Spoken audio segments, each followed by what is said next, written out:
Chronicles, Gospel, prophets, sages, Leviticus, laws to pause, find phrases, turning them corners, your spiritual mazes. Genesis to Revelation, so divine. Flip them scripts, endless grace you'll find. Psalms singing sweet, unbroken lines, hitting that rhythm, wordplay refined. Anybody in here blessed? Anybody in here blessed? Bible in 1 year, we don't rest. Anybody in here blessed? Wake up early, the dawn's light shimmers. Spiritual breakfast, soul food dinners. Isaiah's vision, Ezekiel's figures. Walk through the fire, no one limbers. Kings and judges, prophets profound, plowing the word, no mythical ground. Verse after verse, wisdom's bound. Heavenly soundtrack, soul serving sound. Anybody in here blessed? Anybody in here blessed? Bible in 1 year, we don't rest. Anybody in here blessed? No shortcuts, all divine routes. Listen to the whispers, no room for doubt. Parables drop stronger than gold faucets. Souls hydrated from divine prophets. Study the book, change perspectives. Carefully crafted, not too subjective. A year to reflect, learning perfect. Patterns of grace that time can't deflect. Old Testament drops deep and so real. Kings and warriors, covenant seals. Split that Red Sea, divine reveal. Commandments written, not made of steel. Bethlehem birth to cross on the hill. Unfolding the never blessings, pastor with skill. Scripture flip, every verse fulfilled. Through the word, every verse, every chapter, nothing unheard. Everybody in here blessed, I'm blessed. Everybody in here blessed, I'm blessed. Yo, online sermons, holy vibes delivered, spreading light, got the sinners reconsidered. Psalm to psalm, man's like a holy DJ, flipping through scripture, repping the Yahweh. Your emotes in the chat, praising the message, flat cap on point, teaching eternal lessons. Everybody in here blessed, I'm blessed. Everybody in here blessed, I'm blessed. Digital pulpit, preaching like a pro. Followers grow as the faith overflow. Keyboard clicks, holy words they stick, raining blessings down with a slick rhyme trick. Virtual congregation, united in devotion. 1 year strong, a spiritual promotion. He's a life coach with divine instructions, streaming holiness, no room for interruption. Flat cap changed the game, new pastoral fame. Virtual shepherd, he's embracing the mainframe. In the comments, affirmatives and amens. With each Goliath tackled, faith extends. Everybody in here blessed, I'm blessed, I'm blessed. Everybody in here blessed, I'm blessed, I'm blessed. Yo, online sermons, holy vibes delivered, spreading light, got the sinners reconsidered. Psalm to psalm, man's like a holy DJ, flipping through scripture, repping the Yahweh. Your emotes in the chat, praising the message, flat cap on point, teaching eternal lessons. Everybody in here blessed, I'm blessed, I'm blessed. Everybody in here blessed, I'm blessed, I'm blessed. Digital pulpit, preaching like a pro. Followers grow as the faith overflow. Keyboard clicks, holy words they stick, raining blessings down with a slick rhyme trick. Virtual congregation, united in devotion. 1 year strong, a spiritual promotion. He's a life coach with divine instructions, streaming holiness, no room for interruption. Flat cap changed the game, new pastoral fame. Virtual shepherd, he's embracing the mainframe. In the comments, affirmatives and amens. With each Goliath tackled, faith extends. Everybody in here blessed, I'm blessed, I'm blessed. Everybody in here blessed, I'm blessed, I'm blessed. Everybody in here blessed, I'm blessed, I'm blessed. Everybody in here blessed, I'm blessed, I'm blessed. Digital pulpit, preaching like a pro. Followers grow as the faith overflow. Keyboard clicks, holy words they stick, raining blessings down with a slick rhyme trick.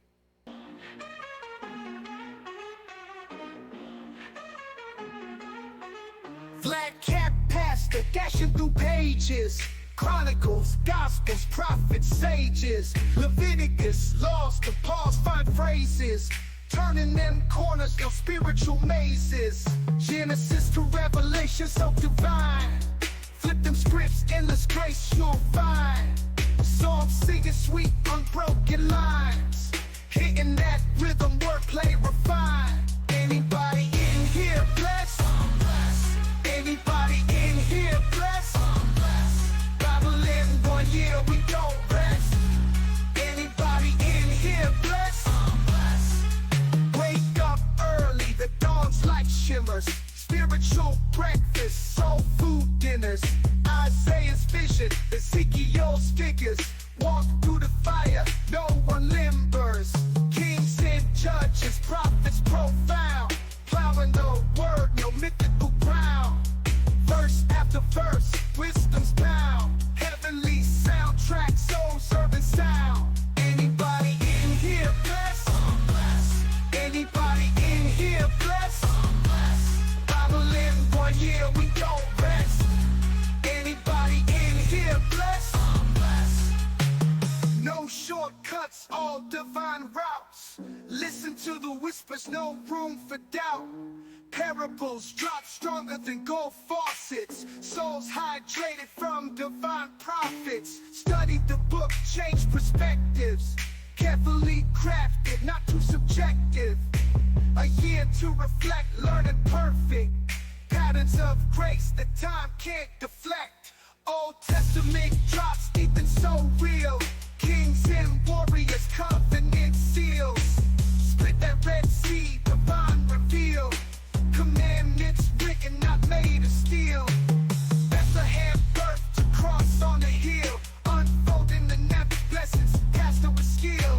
Scripture flip, every verse fulfilled. Through the word, every verse, every chapter, nothing unheard. Everybody in here blessed, I'm blessed. Everybody in here blessed, I'm blessed.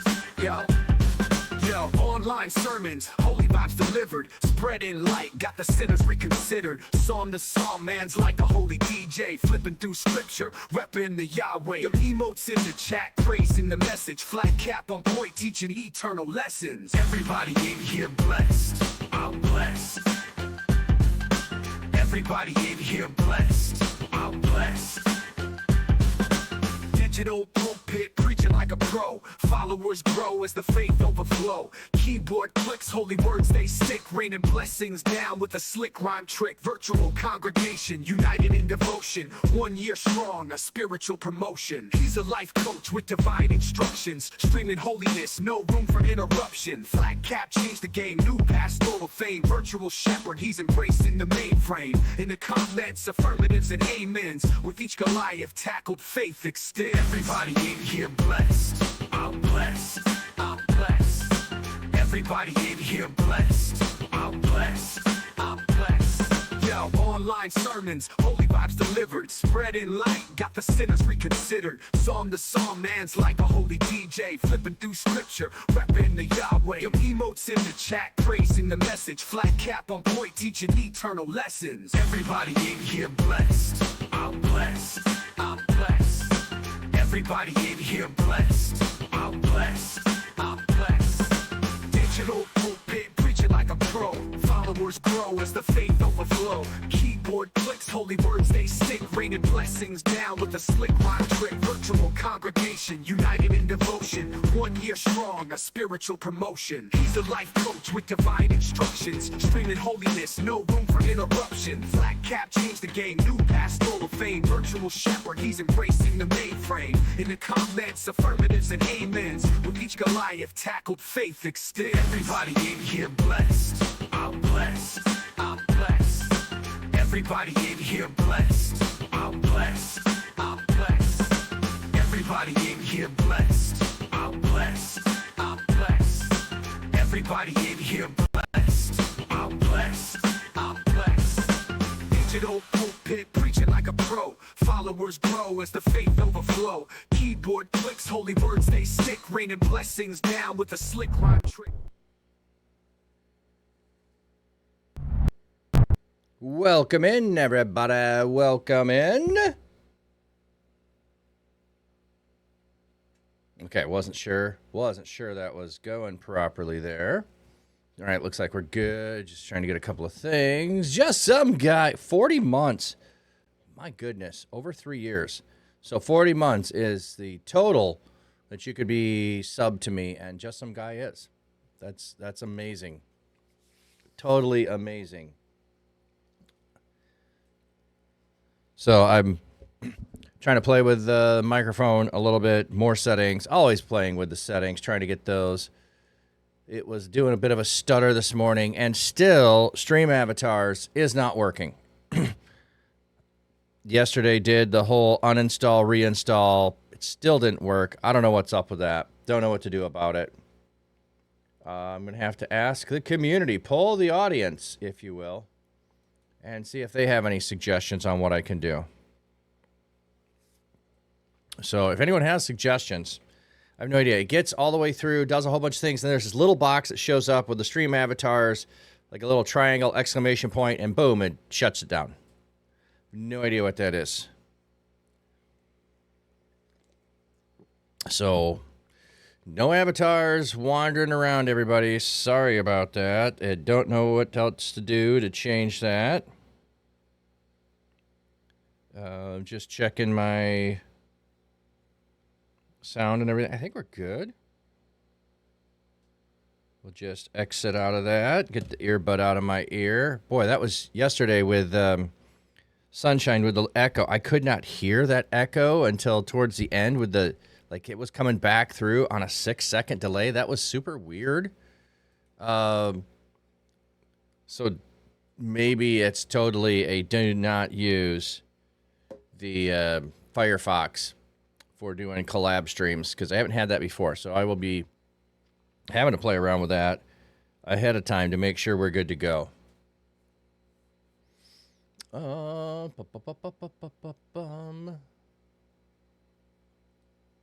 So, just saying, is there anything else that I needed to do? I do not think there is. So, let's get on over, see where we are in the Bible. Oh, here's the plan. Job 6 is where we left off. Job 6. So not sure what's going on there, but I believe Job 6 starts with, and Job answered and said. So we're going to be in Job and Job's speech today. Should be what it is. Because if my recollection is correct, Job 6, Job 9, Job 12, Job 16, Job 19, Job 21, I might be wrong on that one, is Job answered and said. So, you know, a little redundant in English, so some translations do not like to do that. They just put Job said or Job answered. They won't do the whole thing, which is there in the Hebrew. Yes.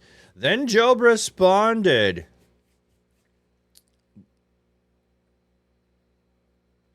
Okay. So, who was he responding to? Oh, it's one of his friends. I don't remember their names. And I don't know that that's important either.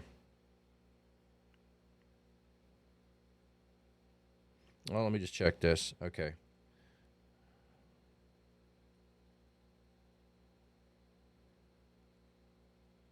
Okay. Ba-ba-bum. Trying to make plans with family, and sometimes that's weird. Where you think you've settled on something, and then suddenly it doesn't work, and then you get people upset because we thought we settled on something. Like, you know, maybe we didn't. We haven't booked anything. Okay. Job. What are you doing, my man? Okay. Then Job responded, oh, dun, dun, dun, if only my grief could be weighed, and your misfortune my misfortune laid out on scales too. But because it is heavier than the sand of the sea, that is why my words have been wild. So, like, my grief is so heavy. Like, you want to blame me for what I'm saying? Come experience my grief. Like, hello, when you've had this much grief, that weighs heavier than the sands of the seas, We'll see how you're doing. We'll see how you're doing, friend. For the arrows of the Almighty are within me. My spirit drinks their poison. God's sudden terrors are arrayed against me. Does the wild donkey bray when it is near grass, or does the ox bellow over its fodder? Can food that is tasteless be eaten without salt, or is there any taste in the white of an egg? So he's like arguing from reality. Donkeys don't complain when they got food. Oxes don't bellow when they got food. They only complain when there's a problem. I'm complaining because there's a problem. Can food that is tasteless be eaten without salt? Can you eat something tasteless and get it down without, like, and you need something soothing, something tasty. Like a white of an egg has no taste. Like, clearly they weren't thinking about egg white omelets back then. But maybe he was. Like, why you throwing away the tasty part? I have refused to touch such things. They are loathsome food to me. Oh, that my request would be realized, and that God would grant me what I long for. What does he long for? And that God would be willing to crush me, that he would let loose his hand and kill me.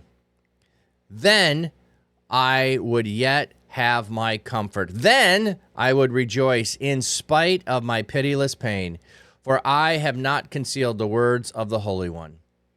Okay, so Job is seeing the only way out for actual relief from his circumstance. I mean, because if God is the one who's unleashed all of this terror against him, then death is the way out. Now, I don't want to, have anyone think, oh, well, that means that it's okay to, take action against. I don't think it's still okay, because Job doesn't take action. He only expresses his feelings.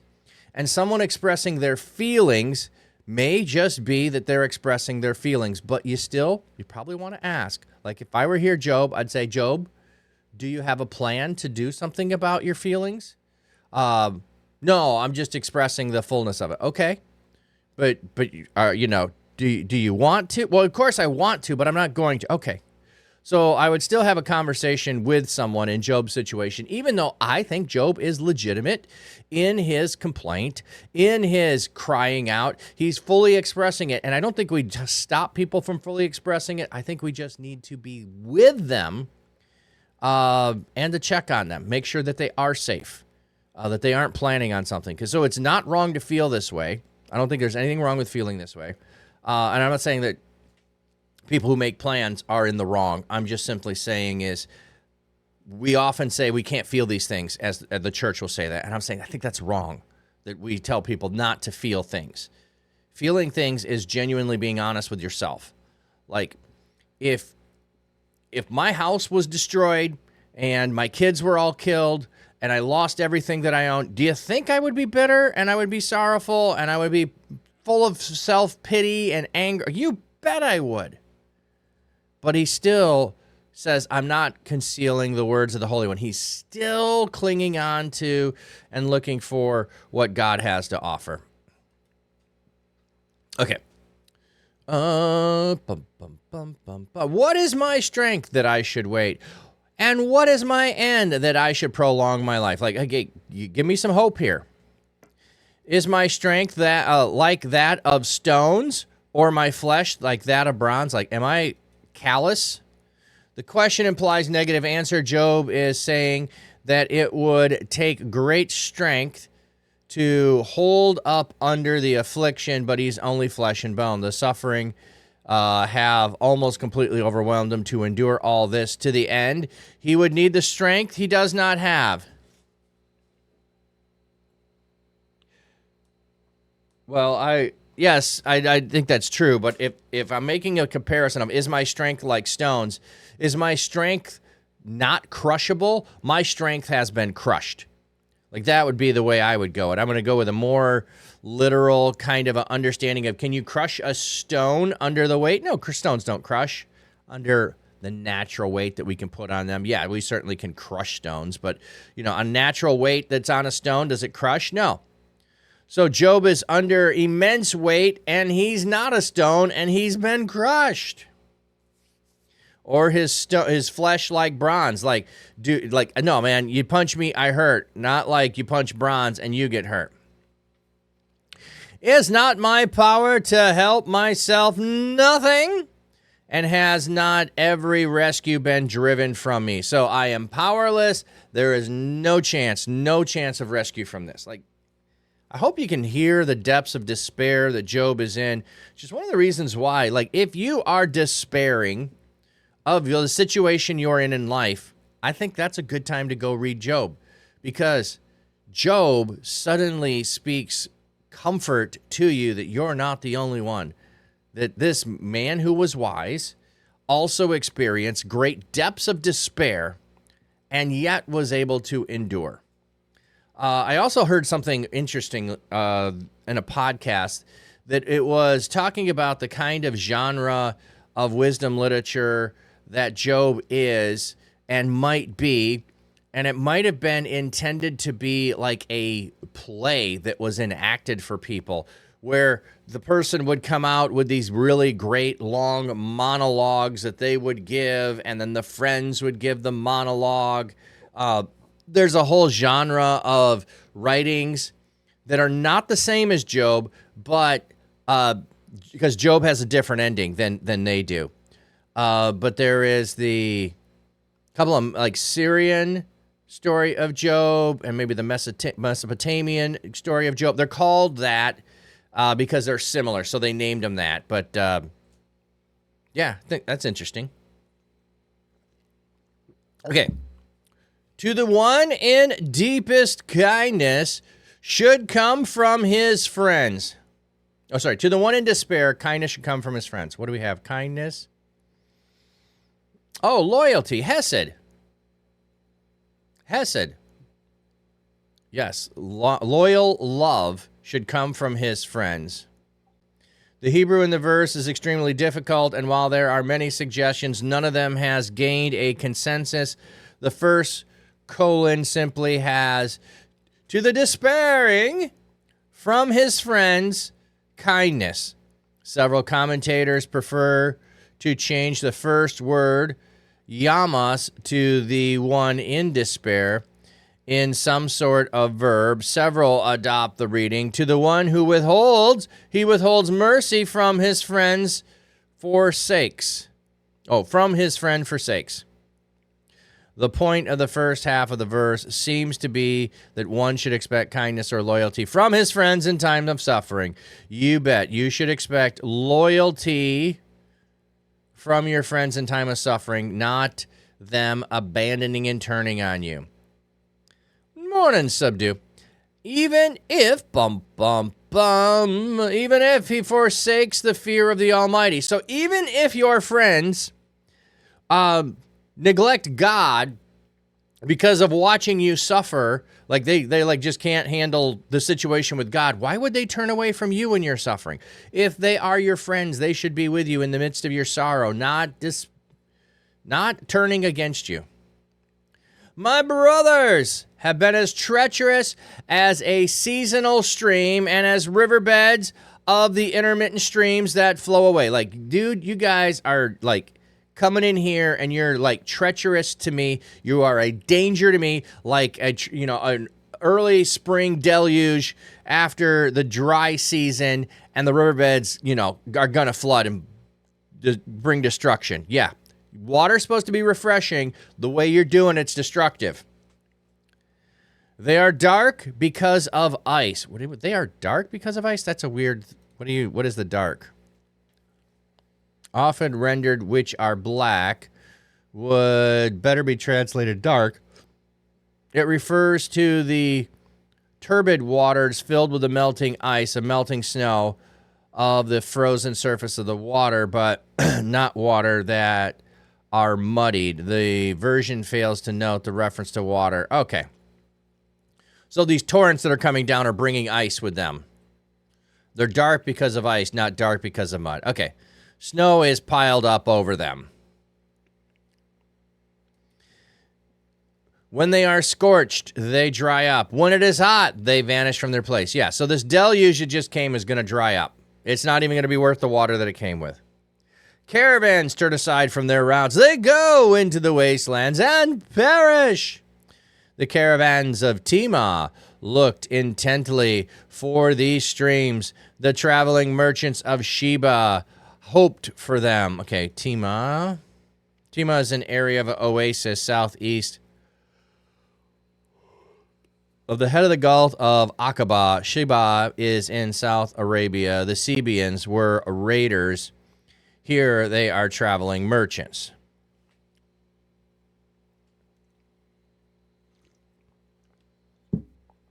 Okay. They were distressed because each one had been so confident. They arrived there, but were disappointed.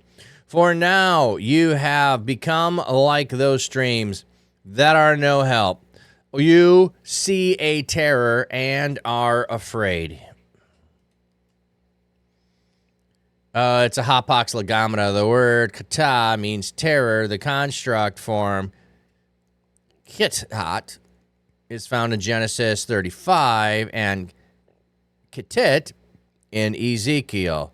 The Akkadian cognate means terror. It probably means that in Job's suffering that recognized some dreaded thing from God and were afraid to speak any sympathy towards him. Oh, so they see the terror that Job is enduring and they're afraid to speak and help him. Wow. That's an interesting thought. I don't think I've ever viewed it that way. Like somebody is suffering, and if it's from God, I shouldn't intervene. But I can see that people do have that thought, or throughout history they have. Like if you saw, let's just say, leprosy as a curse from God, then would you help the person who has leprosy? If you have someone and you thought that being paralyzed or being deaf, mute, lame, that all those were punishment for sin, how you would abandon those people. I can see that people would do that. I've even heard, well, I've heard two sides of this, and neither one are good. I've heard when people that have children born with defects, people will say something like, or they'll ask that question of, is God punishing you? Did you sin that God caused your child to have birth defects? I think that's a really bad thing to think, and I don't think theologically it makes sense. And in fact, Jesus kind of tells us the opposite. But then there's also didn't God think that you were so wonderful and special that he gave you a person that needed needs and you would be so loving and care? Like, I think that's also a horrible thing. Now it's making that person a devalued status. So, but here their friend is afraid to act because of I'm afraid of God. God's going to act against me. So earlier you had I'm afraid. I'm angry with God. I'm going to turn away from God, and then because I'm turning away from God, I turn away from you. He's like, why would you do that? And now it's like you won't even help me because you think, oh, if God's punishing me, well then you can't help me because you'll get punished too. It'll like spill over onto you if you help me. So one of the things that Job does is it points out the fallacy of a lot of worldly thinking. A lot of wisdom of the day is being refuted by Job. So we just need to see what Job is saying and go, okay, yep, I see how you are correct, Job. And then see how his friends say, and then go, yeah, you're wrong. You're wrong, buddy. Yeah, I see your perspective, but you're coming from the wrong angle. Okay. Have I ever said, give me something, and from your fortune, make gifts in my favor? So, like, have I ever asked you for anything? Have I ever exploited you? Or deliver me from my enemy's power, or from the hands of tyrants, ransom me? Like, have I asked you, friends, for anything?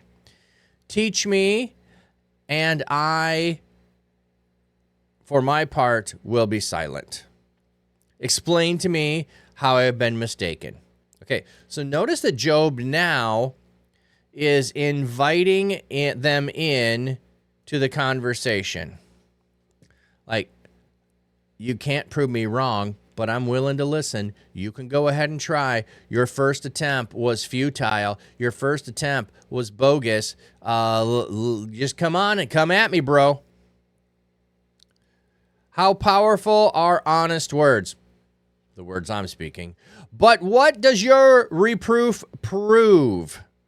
So you didn't prove anything by your accusations. Do you intend to criticize mere words and treat the words of despairing man as wind? Like you are treating me as if I have no knowledge and I'm the one going through the situation. And you're going to criticize my words. Oh, that's nice. Oh, that's nice. Yes, you would gamble for the fatherless and auction off your friend. Okay, that's interesting. Gamble for the fatherless and auction off your friend. The word lots is not in the text, but the verb is simply you cast. Okay, you cast for the fatherless. You auction off to speculate. Okay, so yeah. Okay, so you are doing a whole bunch of trying to determine the outcome here, a whole bunch of you are speculating on. You're doing a whole bunch of speculation. Ooh, yeah. See, they go with the other idea there. I get it more than the gambling. I'm like, I don't get what you're not gambling with my life? No. Now then, be good enough to look at me, and I will not lie to your face. Relent. Let there be no falsehood. Reconsider, for my righteousness is intact.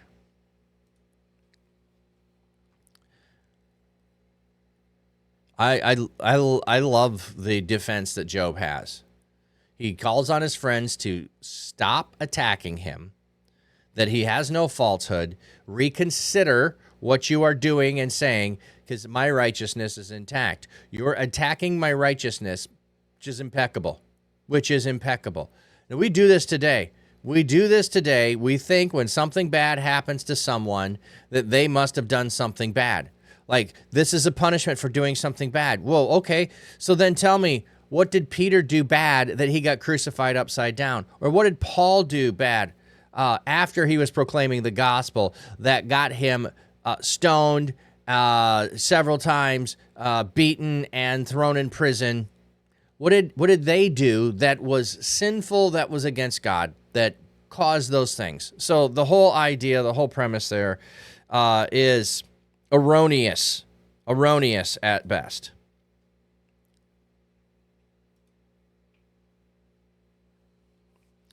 Is there any falsehood on my lips? Can my mouth not discern evil things?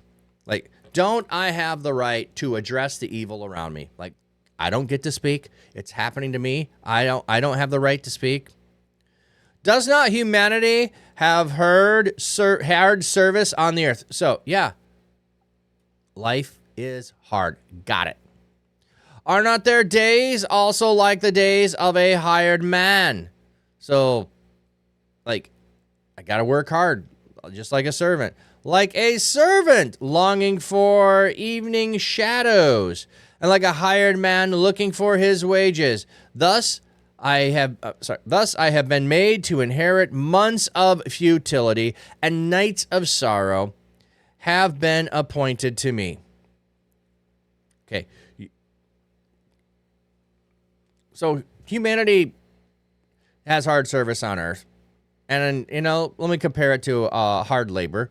I'm in the middle of reaping the wages of hard labor. I am in the middle of inheriting futility and sorrow. So you say I don't have the right to talk? Look at my circumstance. What do you mean I don't have the right to talk? If I lie down, I say, when will I arise? And the night stretches on, and I toss and turn restlessly until the day dawns. So even if I go try to get relief in sleep where I'm not conscious, I can't even sleep. I can't even escape the circumstance of my horrible life in sleep. My body is clothed with worms, dirty scabs. My skin is broken and festering. Like, I'm going to give you all the deets now.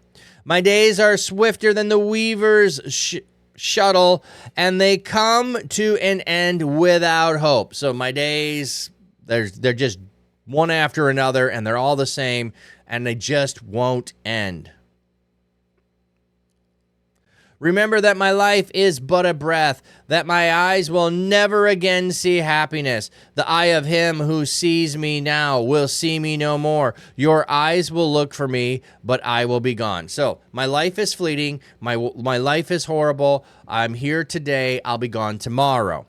Now, he doesn't mean this literally, but he's talking about the futility of life and work and all of these things. And what did I accomplish and what do I have? And all I have is misery and sorrow.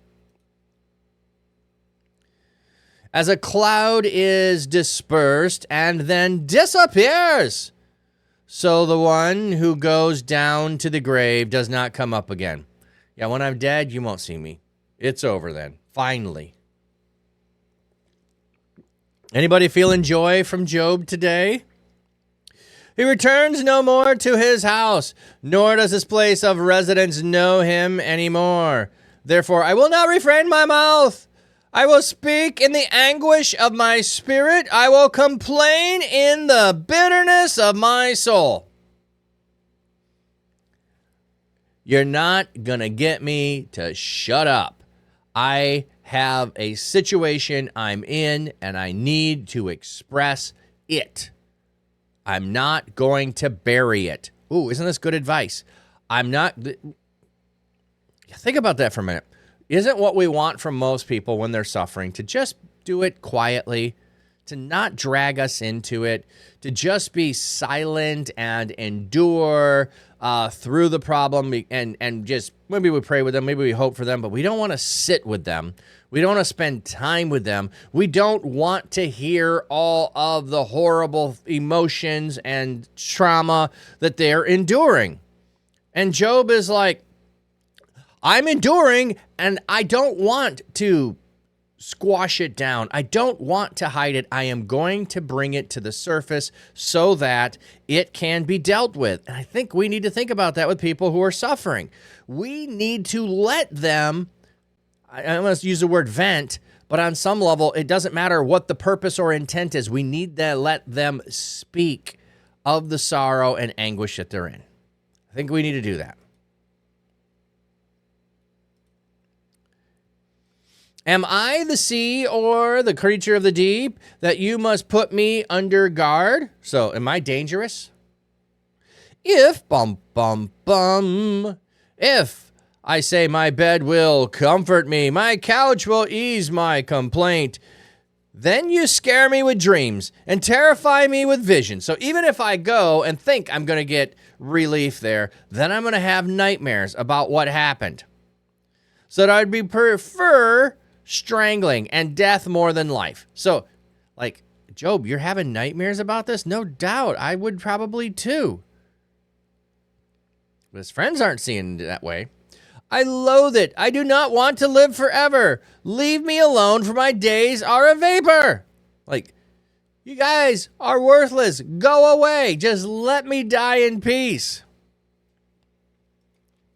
What is mankind that you make so much of them, and that you pay attention to them, and that you visit them every morning and try them every moment? Okay, so this is looking to God. The verse is a rhetorical question.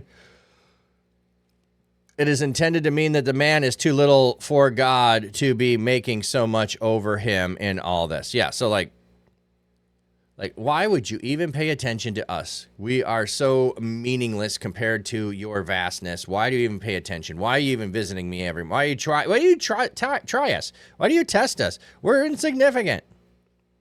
Will you never look away from me? Will you not let me alone long enough to swallow my spittle? Like, I can't even, get any relief. Like, I'm drooling over here. I've got problems. I can't even get myself together for any moment because it's just anguish upon anguish. If I have sinned, What have I done to you, O watcher of men? Why have you set me as your target? Have I become a burden to you? So I really love that Job directly asks his questions of God. God can handle it.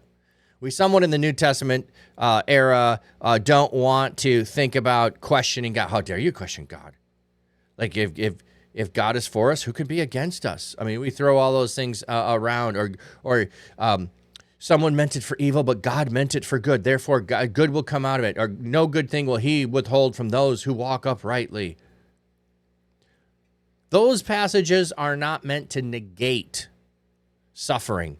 Oh, in this world you will have trouble, but take heart, I've overcome the world. Job, you're having trouble, but take heart, I've overcome the world. You'll endure this. You can endure this. I'm there with you. I've not abandoned you. If I have sinned, what have I done? O watcher of men, why have you set me as your target? Have I become a burden to you? If you have a circumstance, ask God. He can handle your questions. You absolutely can.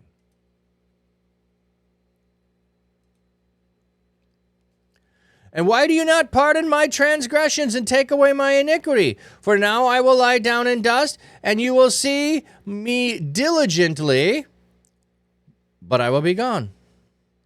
So, okay, even if I did something wrong, God, I know that you pardon iniquity, so why aren't you pardoning what I've done? If I did anything, and you know that I haven't, but if I did anything, why won't you just pardon me, and so that I can be restored? Like, why won't you?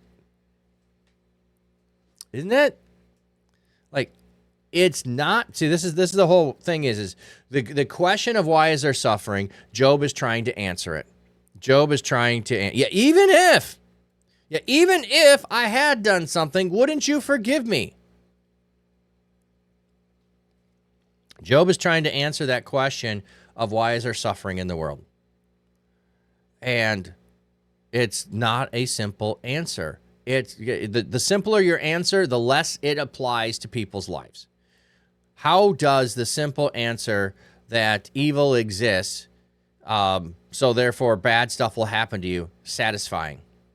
How satisfying is it to think that Satan could just go ask to test you and then evil could happen to you? Well, that's not satisfying. Although, from the perspective of the New Testament, when they count themselves worthy, when they are mistreated because of the name of Christ, here he is being mistreated because of righteousness to follow God. So same kind of thing. Maybe they can give you hope in the middle of it, but I don't think it's satisfying.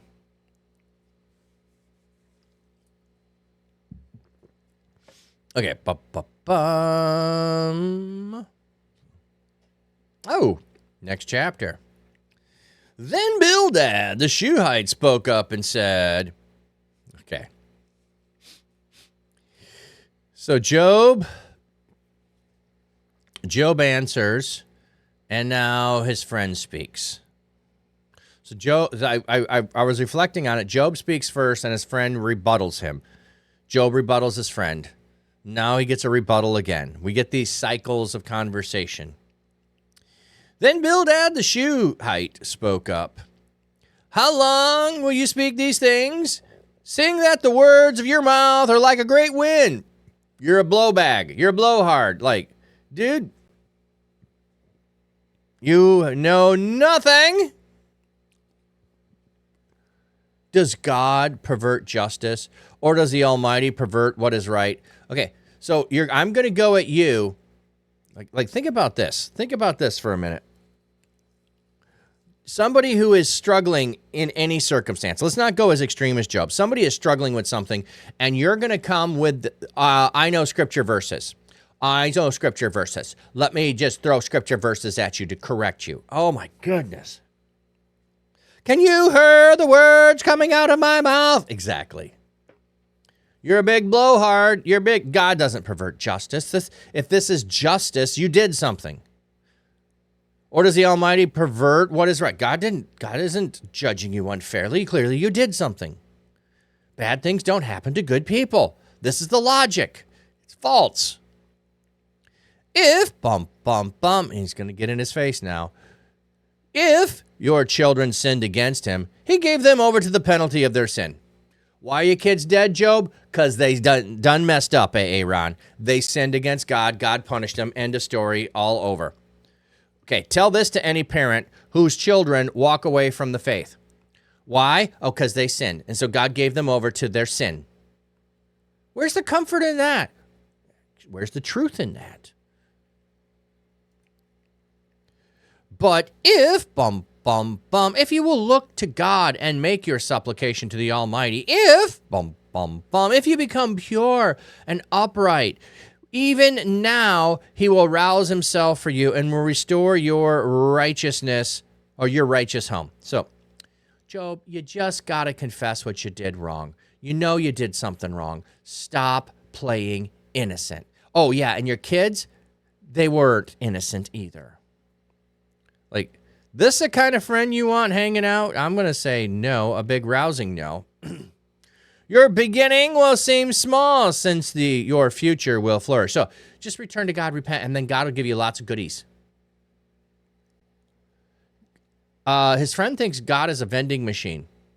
His friend thinks God is a vending machine. You put the right things in, and God will give you good stuff. You've been distant connection. Come with that type of logic in your situation. It's crazy thinking. Yeah.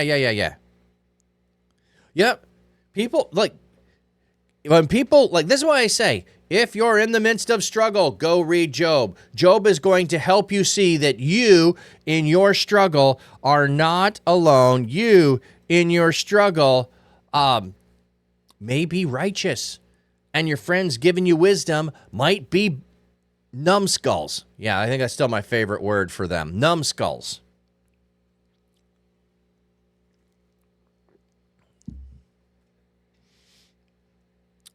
For inquire now of the former generations and pay attention to their findings of their ancestors.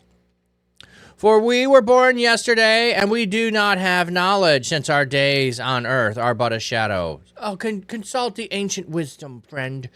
Quit making up your own new advice. Yeah, you must have done something. God doesn't just work like this. Yeah. We know how he works. Yeah, exactly. Yeah, I just want to go, consult the Book of Armaments. Do I have that? Sorry, I just want to go see. Do I have that as a redeem? I think I do.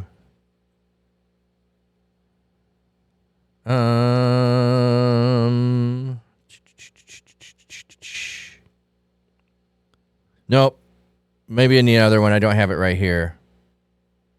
But I'm going to go with this one. Oh, what sad times are these when passing ruffians can say neat Oh, what at sad will to times old these are, ladies. Job.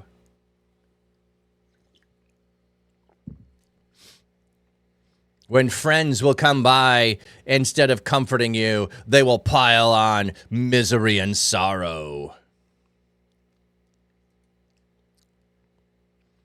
Yeah, we're born yesterday. We don't know nothing, Job. You know nothing. We got to go consult the ancient wisdom. When they not instruct you, will they not instruct you and speak to you and bring forth words for your understanding? Let's go back to the ancient wisdom, Job. It'll learn you from your minuscule little mind that you have. Can the papyrus plant grow tall where there is no marsh? Can reeds flourish without water? Okay, so Job made an argument from nature about animals bellowing. They don't bellow when there's food. Okay? They only bellow when there is something wrong, when they are absent food. I'm only bellowing and complaining because there's something to complain about. I'm not complaining for nothing, for no good reason. So now his friend's going to go the opposite way and go, the papyrus plant grows tall where there's no marsh. Can reeds flourish without water? Desert doesn't have reeds and papyrus, Job. You grow in the circumstance that you are. While they are still beginning to flower and not ripe for cutting, they can wither away faster than any grass. So, if there's no water, nothing's growing. All of this trouble is growing, Job, because you done sowed the seeds of unrighteousness. It's all on you. Such is the destiny of all who forget God. You, Job, must have forgot God. The hope of the godless perishes. You have no hope because you're godless. Whose trust is in something futile? Job, you trusted in yourself. Whose security is in a spider's web? Your security was nothing. He leans against his house, but it does not hold him up. He takes hold of it, but it does not stand. He is a well-watered plant in the sun. It shoots spread over its garden. It wraps its roots around a heap of stone, and it looks for a place among the stones. If he uprooted from his place, then that place will disown him, saying, I have never seen you. Indeed, this is the joy of his way, and out of the earth others spring up. What? The joy of the way of the Lord is if you get uprooted, upplanted, others take your place. Yay! Job, you've been knocked down a peg. I'm hoping to get some of what you had. Is that what his friend said? It sure feels like it. I mean, he's sure casting stones on Job. Woo! Surely God does not reject a blameless man. You're not blameless. You're not innocent, or God wouldn't do this. Bad things don't happen unless you bad. You do bad, you get bad. You do good, you get good. There's only one way to do that. Baloney. Baloney. Nor does he grasp the hand of evildoers. He will yet fill your mouth with laughter and your lips with gladness. Those who hate you will be clothed with shame, and the tent of the wicked will be no more. So, Job, you could return, confess. Confess what you did. Quit saying you didn't do anything. Quit pretending to be blameless, because you're not. Yeah, if that doesn't sound like man logic, I don't know what is. Yeah, only bad happens to bad people. Good only happens to good people. Rain only falls on the just. There's no rain for the unjust. Oh, it's raining on my house. I must be just then, right? I always thought that would be a fascinating thing. If you could figure out who was right with God because rain only fell on their ground, wouldn't that be a fascinating thing? Like if God wanted to manipulate us, yep, that's what I said. If God wanted to manipulate us into serving him for the goods and services that he would give us, that's how he would operate. The rain would fall on the just and not the unjust. That's how God would operate. Good things that only happen to good people and bad things that only happen to bad people. Then wouldn't bad people try to do bad things to good people? Oh, but God would have to intervene and stop all those things. It's not how anything works. God is loving and righteous and long-suffering and enduring and patient, and so evil abounds, and good happens to both good and bad happens to both good and bad. Okay. Truly I know, Job, that then Job answered. I told you, chapter 9, he was going to answer again. So we got his friend, and now we got Job. Truly I know that it is so, but how can a human be just before God? You tell me that all I need to do is be just and righteous? I know that. How can I be? You tell me how to do that. How can a mere human be just before God? Okay, let me see what we have footnotes. With, before, in the presence of. The point of Job's rhetorical question is that man cannot be justified as against God because God is too powerful and too clever. He controls the universe. He is discussing now the question that Eliphaz raised in verse 4:7. Peak observers that Job is raising the question of whether something is right because God says it is right, or that God declares it right because it is right. Ooh, that's a deep theological question. Is anything that God says is right because God says it, or does God say it is right because it is right? So, yeah, that's so deep. Like, if I was the inventor of math, did I say 2 plus 2 equals 4 because I created 2 plus 2 to equal 4? Or did I say 2 plus 2 equals 4 because 2 plus 2 equals 4? The answer is yes. RCN, welcome in. The answer is yes. I think I had, let me just look here a minute. Oh, wrong thing.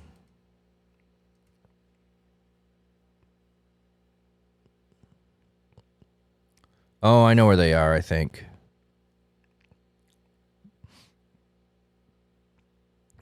I know where it is, I think. Yeah. Okay. We open this a second, if it will open. By the way, if you weren't here when we started, Stream Avatars still would not work for me today. I uninstalled, reinstalled, and it's still the same error problem. I don't know what's going on with Stream Avatars.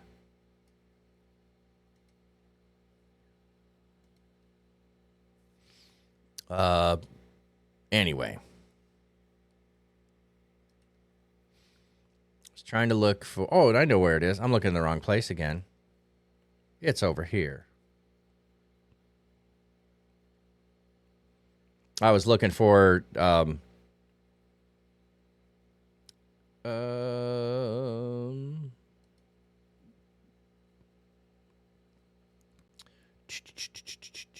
There we go.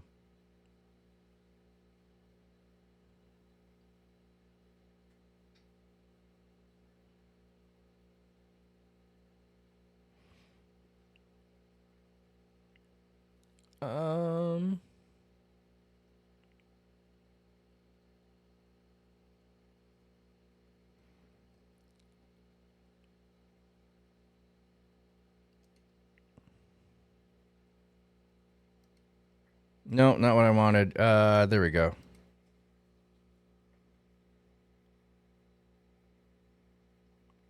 Off to work. Appreciate prayer for struggling with tithing and credit card debt. We have a V income, but debt is weighing heavy on you. Yes. Definitely is a struggle. Is that playing? Not playing?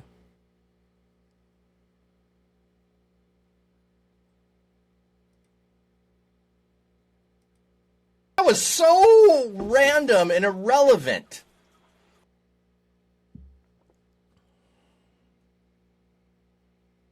Okay. Sorry, I had a few of these that I made for myself. So if you go on Blurp, you're able to do them. That's all. I thought I had one here, but I do not have the one I was looking for.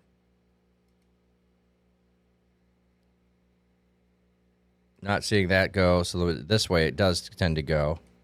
Ladies and gentlemen, I tell you, it was mayhem, pure mayhem, as Dominic dominated all over. That donkey is fantastic. Oh, positive income?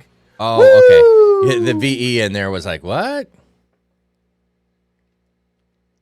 Yeah, and the debt weighing heavy is a difficult thing for, yeah, definitely.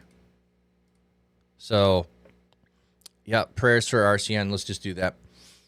God, we're just going to lift up RCN, who has a significant amount of debt. They have positive income, and they are giving as a cheerful giver, but the debt is weighing them down. God, just pray for opportunities to get that manageable, to get that under control, to not be subject to it. Pray for everyone who struggles with that. It is a burdensome thing. At times, there are many things in our society that there is hard-pressed to do anything but go into debt, to go and get an education or to get a vehicle or a house. But we sometimes rely on our ability to get access to credit and abuse it. And so it becomes, we become a slave to it. We serve the master of our credit card instead of serving you. And so, God, I just pray for relief from that. I pray for your finances to be able to cover anybody who is struggling with that, and also just pray that RCN will be able to get a hold and manage the debt, that it will not manage him. Just pray for all who are struggling. We're raising funds for Wordy Girl. I had the wrong name in my head. We're praying for Wordy Girl as well, that you will provide for her to be able to make her housing payment this month. So, God, we just pray this and ask all these things in Jesus' name. Amen.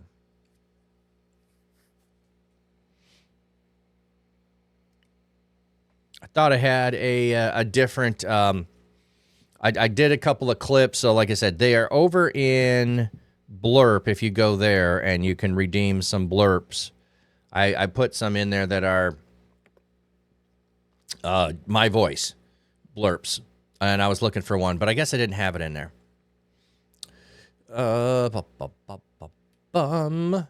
Okay.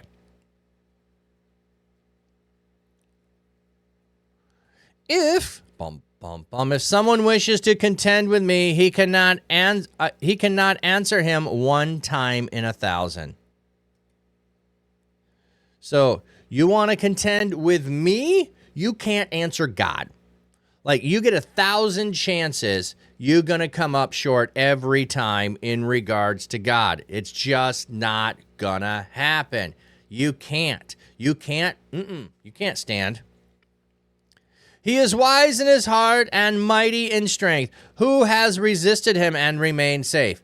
Like, he's talking about God. He's describing God. He who removes mountains suddenly, who overturns them in his anger.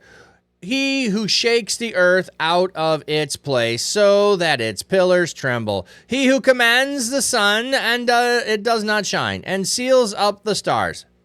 In other words, night. He controls day and night.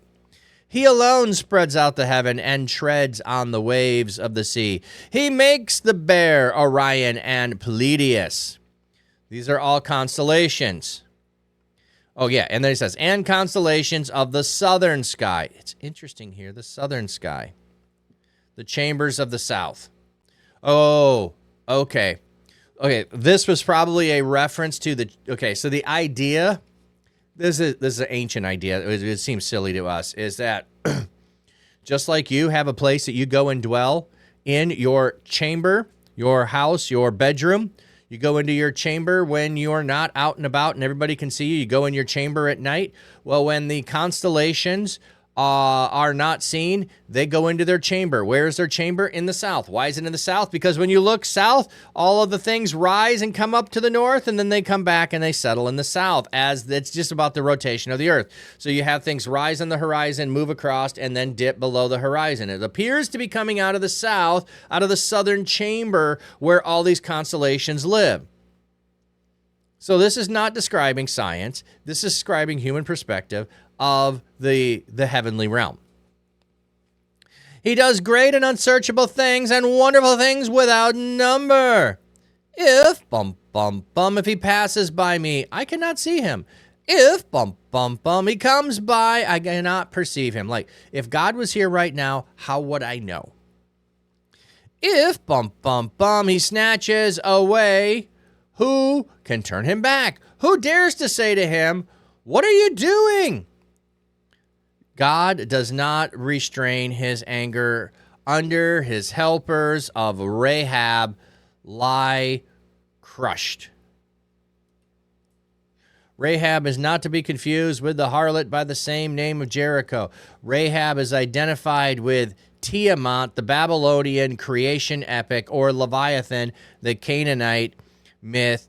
It is also in parallelism with the sea or the Red Sea, and it symbolized Egypt in Babylonian creation epic. There is reference to the helper of Tiamat.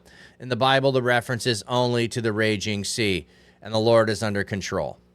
Okay. Under him, the helpers of Rahab lie crushed. So, sorry, you back? I only got the warning that you were going to it. I didn't see that the ad happened. Sorry. Where was I at, Subdue? I only just saw, hey, ad coming in it gave me the wrong warning. Not that you were in the ad. I didn't know you were in the ad. I would have stopped.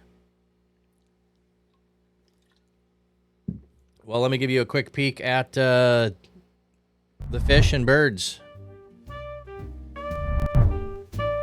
Flat cap past the rocks. Mama was feeding earlier today.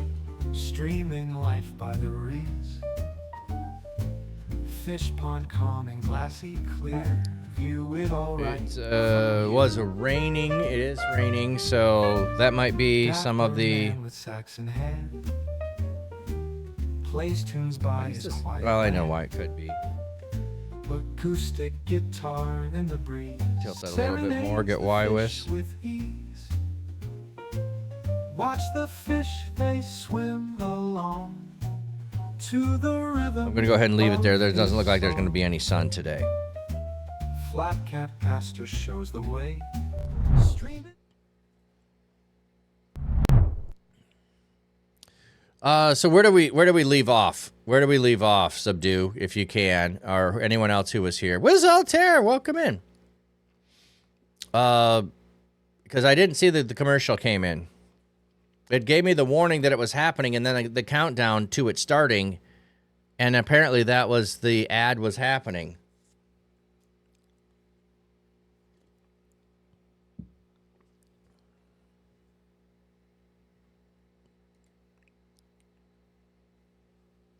All right, I'll just back up to if if he passes by, I cannot see him. If he goes, oh, you were in 7? Okay. Further back than I thought. Okay. He commands the sun, and it does not shine, and seals up the stars. He alone spreads out the heavens and treads on the waves of the sea. So, like, can you control when the sun is out or not? Oh, God can. He's the only one. He makes the bear Orion and Pleiades and the constellations of the southern sky. Went and looked up this. The chambers of the south. I like that better because it's giving an explanation of the fact that where does the sun, where do the moon, where do the stars go? They go to their chambers. How does it look like to them? Well, they rise in the sky from the south, and they cross the sky, and they set in the sky in the south. So there must be a chamber where they go when they're not out in public. Where do I go when I'm not out in public? I go to my chamber. I go to my room. That's where I go. Oh, yeah, I need to have an alert on the focus. I so easily forget that.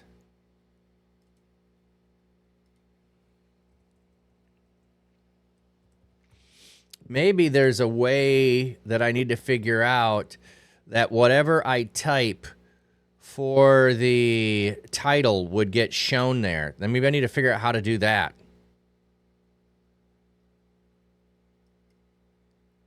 Yeah, we're in chapter 9. We just started chapter 9.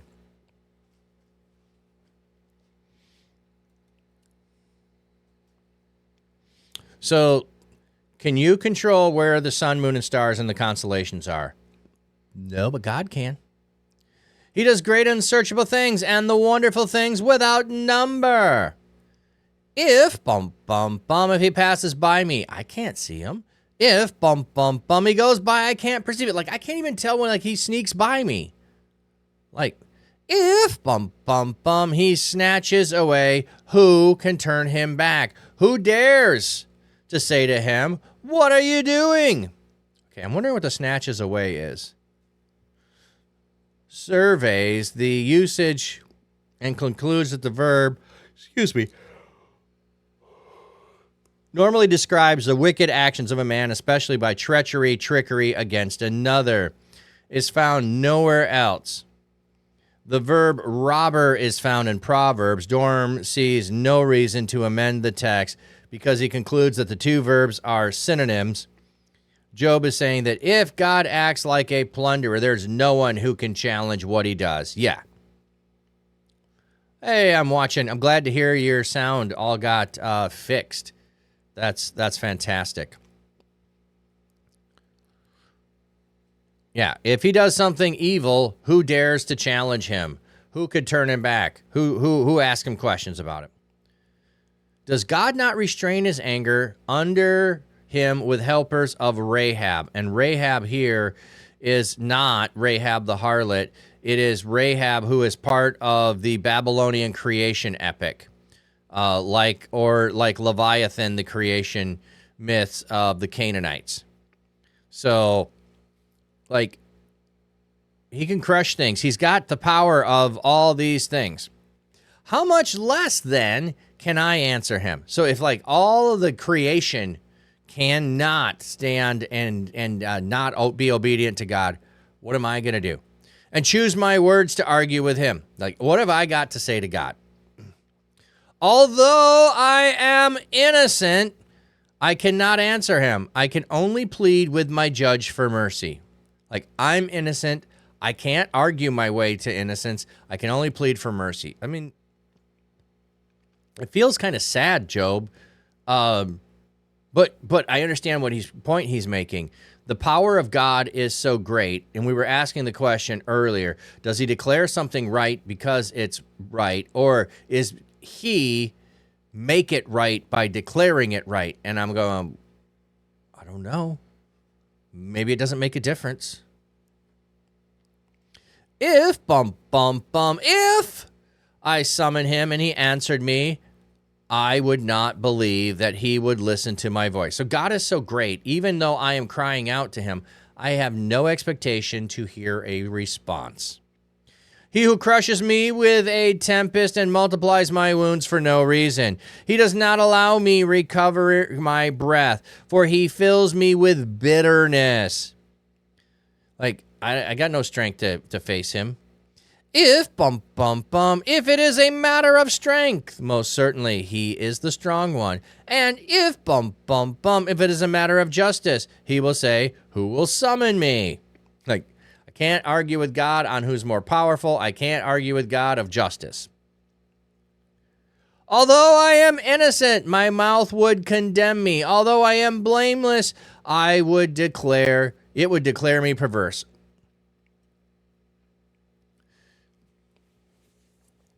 I love this verse. I do. I really do. If I ever get questioned by the police, here's my answer.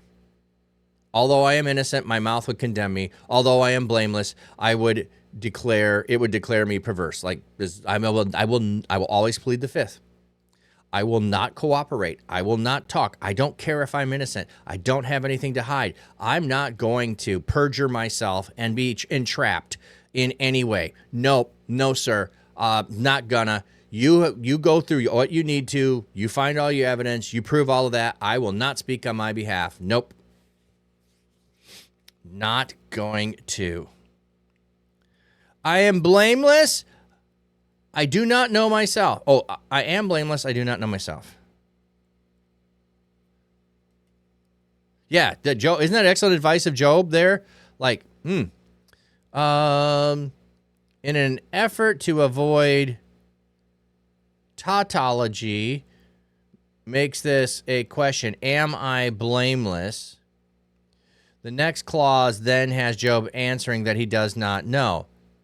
But through the last section, Job has been proclaiming his innocence. The other way of interpreting these is following the NIV and makes all them hypothetical. If I were blameless, he would pronounce me guilty.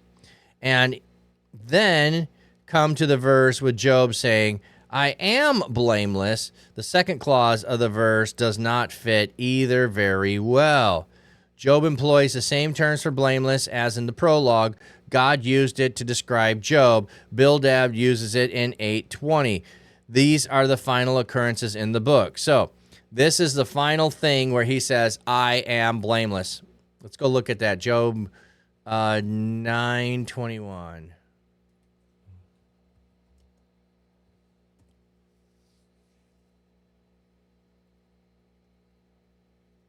Glad to see it's biblical and not mansplaining. Yeah. I think it's okay if verse 21 is not a question. It shows how confused he is.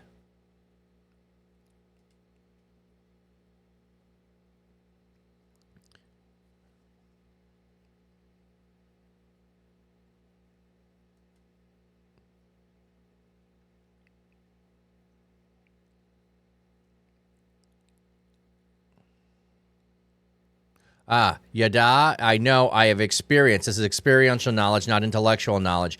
I have experience,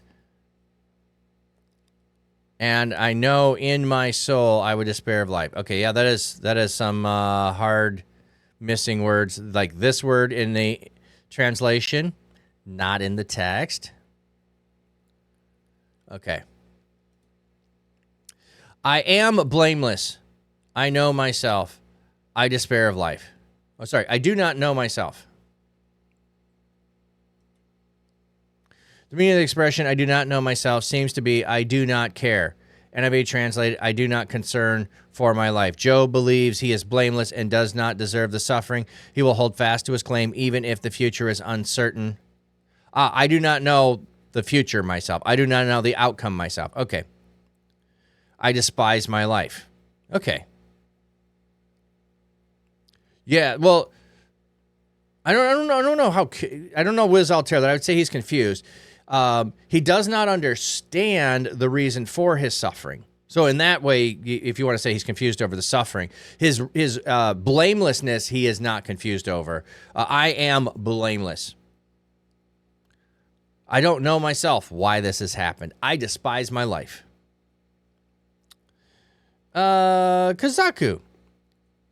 Are you in Israel's side today in Hamas, Israel, that's been happening to? I do not have any idea what's happening, Kazaku. I don't know if it's true, but Israel been targeting hospitals for civilians because Hamas is hiding among them something. I am not on anybody's side in a war. There is no one who is correct in war. I'm sorry. I'm not saying you can't defend yourself, but I don't pick any sides in any war. No, both sides. The aggressor is always wrong. Ends do not justify the means. There is no preemptive war. No, there's no righteous war. No. Yeah, that's what you mean, Wiz Altair. He knows he hasn't done wrong, yet he despairs, leaves him confused and doubting. Very human. Oh, yeah.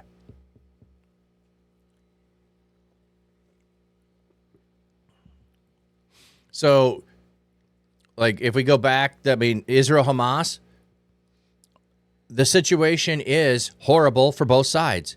What Israel is doing and what Hamas has done. There's no one innocent in that circumstance. If what you're saying is what they're doing, Israel's in the wrong. Bombing hospitals, regardless. No, that's.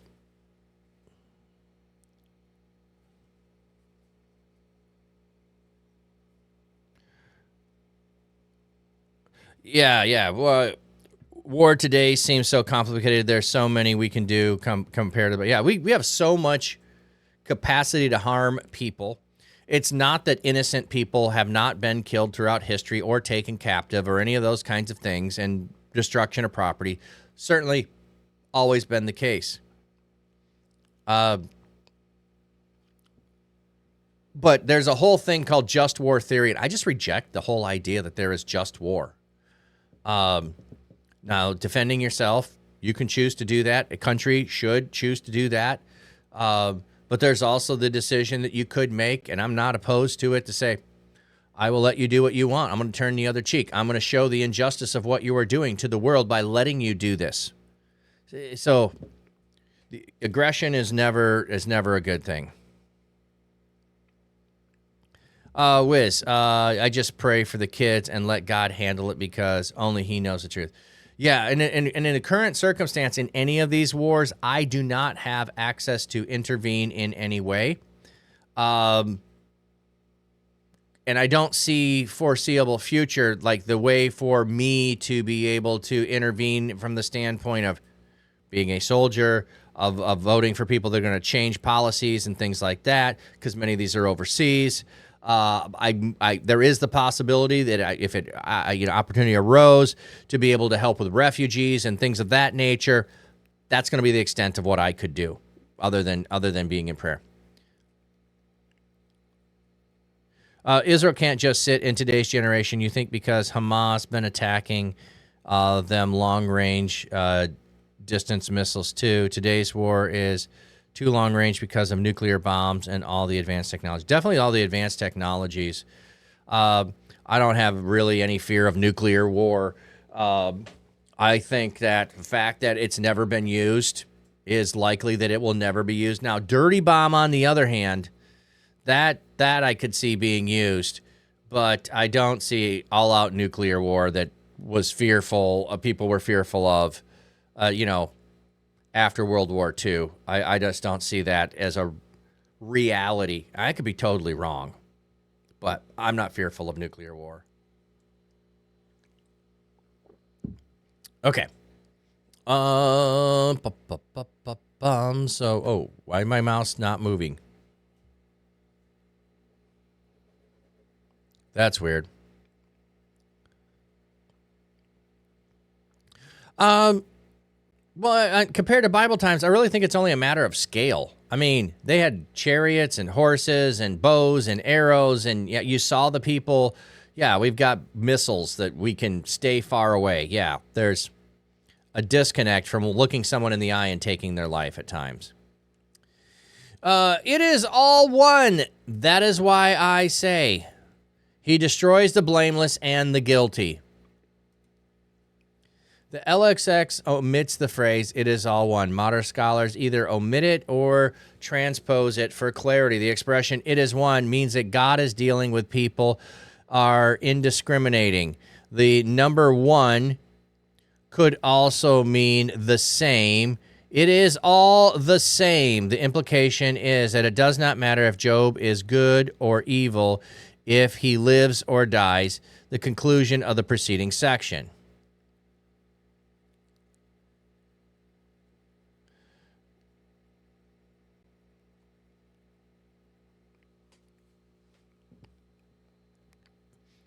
Oh, you can't just avoid civilian. I think you can.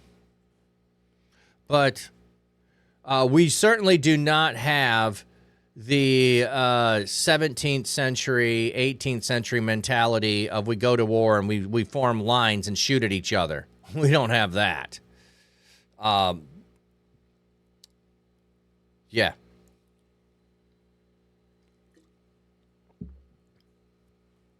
And some sides don't always care about civilian, or sometimes war people intentionally want civilian casualties to get your country to and your people to be in fear and to decide to give up. So all of this is okay. Let's see. What is this? The relationship of these clauses is in some question. Some think that the poet has inverted the first two, and so could read, that is why I have said it is all one. Others have taken the third clause to be what was said. Okay, so is Job saying it is all one, or is Job saying he destroys the blameless and the guilty? Which one of the two phrases is Job saying? Okay. If, if a scourge brings sudden death. War, what is it good for? It's so confusing who's right and what's right to do more because God kind and God guiding Israel anymore what to do. Okay, the modern state of Israel is not, I don't think we should just look at it as, in the Old Testament, it talks about God's people. So the modern group, the modern country of Israel is God's people. Therefore, I don't see it as necessarily a continuation, especially when we have the New Testament of not all sons of Abraham are sons of Abraham, and God can graft in. So just because there exists a country with the name of Israel, and just because there are descendants of Abraham there, does not give Israel carte blanche to do anything it wants. Israel in the past did many things that were not what God called them to do. So Israel today can do the same. They can do things that are non-godly. They are free to do that, just like they did in the past, just like David killed Uriah, king of the army. The man after God's own heart did all kinds of things, yeah. So there are some people that just think we always have to side with Israel.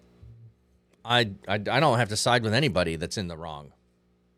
I also don't have to abandon anybody that's in the wrong. If my kids do something wrong, that's not a reason for me to abandon them. I stick by them. So if, you know. Anyway. To your point, yes, we should definitely be praying about conflicts around the world and for the relief of human suffering.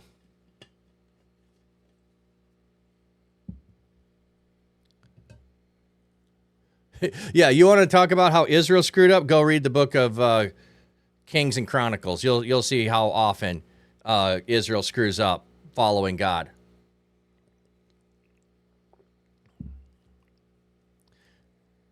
Yeah, it's the reason they in Babylon for 70 years. Yeah, they turned their back on God. Yeah. If you go read Malachi, the reason for them going is because of their exploitation of people, their greed, their lack of care for the poor. So like we want to get into things. Those are the things I want to address of what I think Israel should be doing. Is caring for the poor, the needy, the outcast, like I'm often identifying here, the poor, the widow, the orphan, and the foreigner. Those are the four groups that are mentioned all throughout the Old Testament that you are supposed to be caring for. The people of Israel are supposed to be caring for the poor, the widow, the orphan, and the foreigner. War doesn't do that.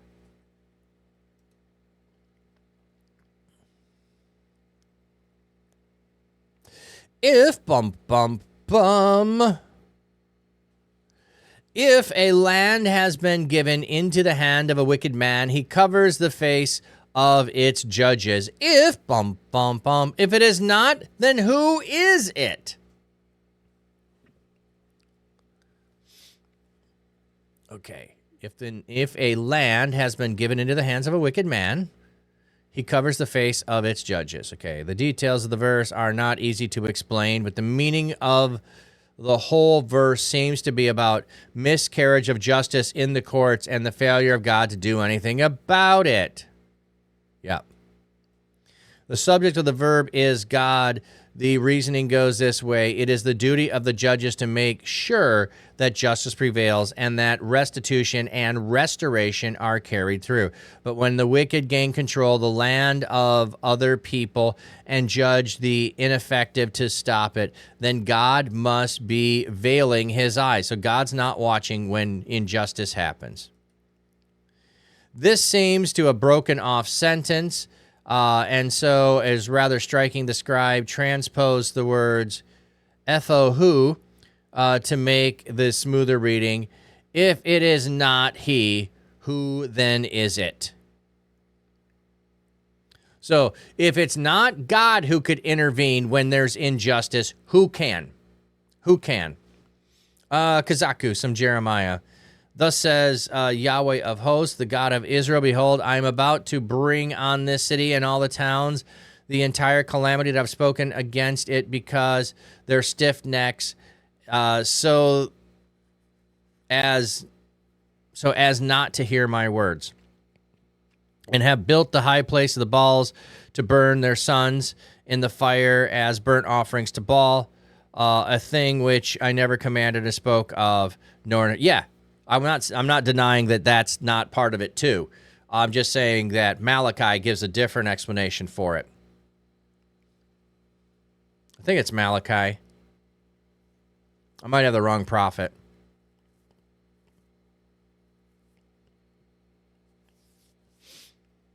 Maybe it was Amos. Anyway. There's two aspects.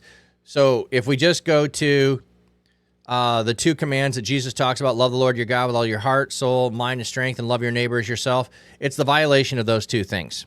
It's the violation of those two things that causes them to go into exile. So you're bringing out the point of not loving God and worshiping him with all their heart, soul, and mind. They're worshiping others. Yep, you're absolutely right. But also their neglect of the poor, the widow, the orphan, and the foreigner, how they love their neighbor as himself was also neglected. So it's a both. And then there's also the neglecting of the Sabbath of the land is also given as an example. And the land will have its Sabbaths. Okay. Okay. My days are swifter than a runner. They speed by without seeing happiness. My days just are flying by, and all I am, it's the same every day. It is awful. They glide by like reed boats, like an eagle that swoops down on its prey. If, if I say, I will forget my complaint, I will change my expression and be cheerful. I dread all my suffering, for I know that you do not hold me blameless. So even if I do all this, you're already telling me that I'm guilty. If, if I am guilty, why then weary me in vain? Like, okay, this is a great question. If someone is being punished for their sin, why in the world do you need to point it out to them? Isn't the suffering they're in going to bring them to that conclusion?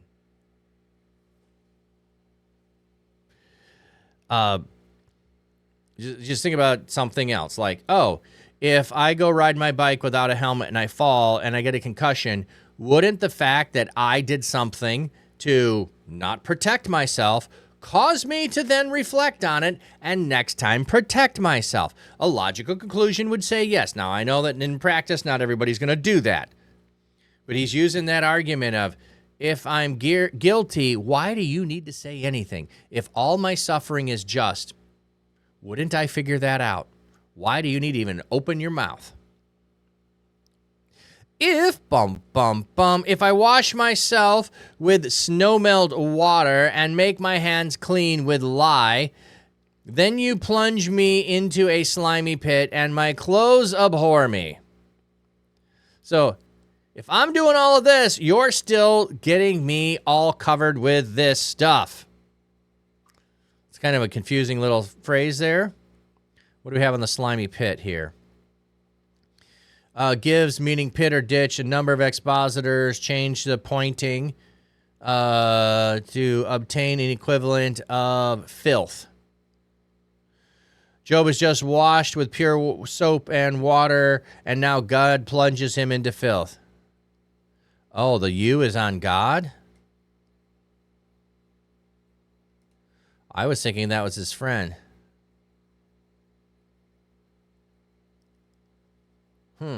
Okay. And my own clothes abhor me. My clothes are so mad for being dirty. Isn't that a funny thought? My clothes are upset at me because of the condition that they are in. For he is not a human being like I am. Okay, so that's how we know that it is God. That I might answer him, that he might come together in judgment. Hi, Chihuahua. Hey, buddy. I'm doing well. Just getting some Job today. Sorry.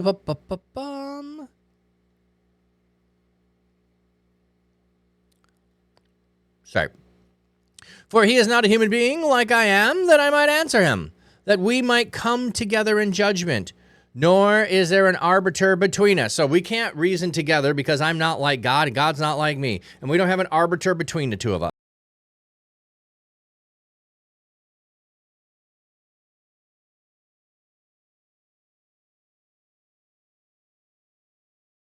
So that his terror would not make me afraid. So who can revoke God's power? Then I would speak and not fear him. But it is not so with me. So I am fearing God. I am in awe of God. I am not like God. I am weary of my life. I will complain freely without restraint. I will speak in the bitterness of my soul.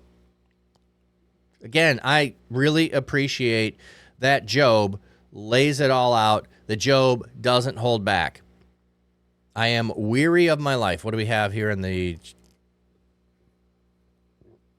I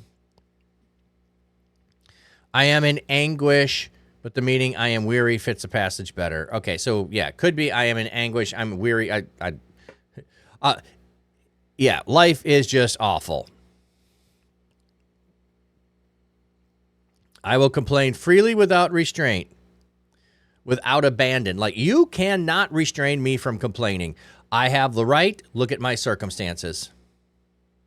and I'm going to use the bitterness of my soul to carry that out. It is coming from a deep place of within me.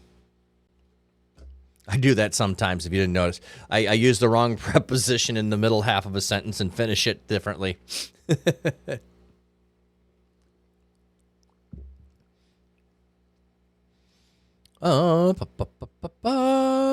hair doesn't want to be restrained. Okay. I will say to God, do not condemn me. Tell me why you are contending with me. So I'm going to ask God, is it good for you to oppress, to despise the work of your hands while you smile on the schemes of the wicked? So, God, is it good for you to oppress me, who I know I'm blameless, and I see the wicked over there not being oppressed? So, God, should you oppress me? I don't think so. I don't think so.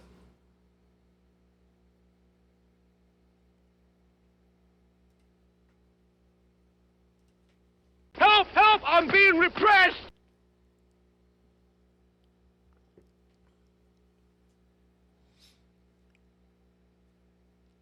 All right.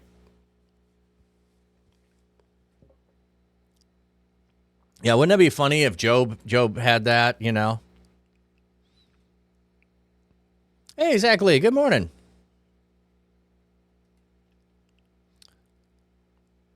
And to smile on is like in approval of. Do you have eyes of flesh, or do you see as a human being? So even to ask the question about God seeing, like, it's not the same way that we do. Are your days like the days of a mortal, or your years like the years of a mortal, that they must search out my iniquity and inquire about my sin? Like, God, you don't even have to look. You already know my standing.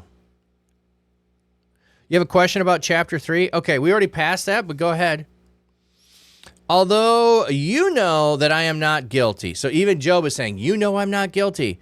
And that there is no one who can deliver out of your hand. So I can't be delivered out of your hand, and I'm not guilty. So these two things are true, and I can't resolve them. I am having a horrible situation in my life, and I'm not guilty of anything. These didn't come because of punishment. Oh, you can ask now. People can ask questions anytime. No worries. Go ahead, Zach. It might help connect with something we're reading right now. Your hands have shaped me and made me, but now you destroy me completely. Well, he's hoping for that. He's asking for his life to be taken. He's had everything but his life. Remember that you have made me as with the clay. Will you return me to dust? So remember, you made me. Why are you doing all this to me? Did you not pour me out like milk and curdle me like cheese? So stuff has happened to him. Chihuahua had a picnic with your fiance yesterday. Set it up in this huge field not far from their neighborhood that sometimes holds events there. You cooked, got flowers, and you kind of chilled under a huge tree, took a nap, and she got to catch up on reading. That sounds delightful. That sounds very delightful. Chihuahua? Awesome. Zach, okay, if Job did not curse God, but curse the day of his birth, if God created us, is not cursing the day of your birth also cursing God's decisions? And how is that not cursing God? Hopefully that made sense. Oh, it totally makes sense. It totally makes sense. And I'm not going to say you're not following some reasonable logic there. So, for instance, if I were to curse another human being, then I definitely am cursing God in some way because God created all people in his image and likeness. So the following that God created something and cursing that thing is a logical conclusion that by way you might be cursing God. I get that.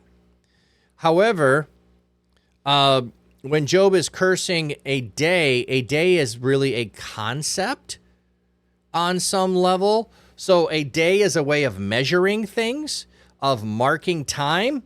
So is a day actually a thing that can be cursed? Can can't, like, yeah, we put a calendar together. We could pick a day on the calendar, and if you were here, I like the possibility that Job was born on February 29. Therefore, that's why that day only happens every 4 years, is because that's the day that Job was born, and that's the day that he cursed. So it doesn't show up on the calendar but once every 4 years. I don't know. That's all just like fun speculation and not real. But Job is really expressing the anguish of despair of life is what he is doing there. So cursing the day, like I said, I don't think a day actually is a thing that can have something upon it. Like, because there's only today, yesterday, and tomorrow. Day, like day is always now.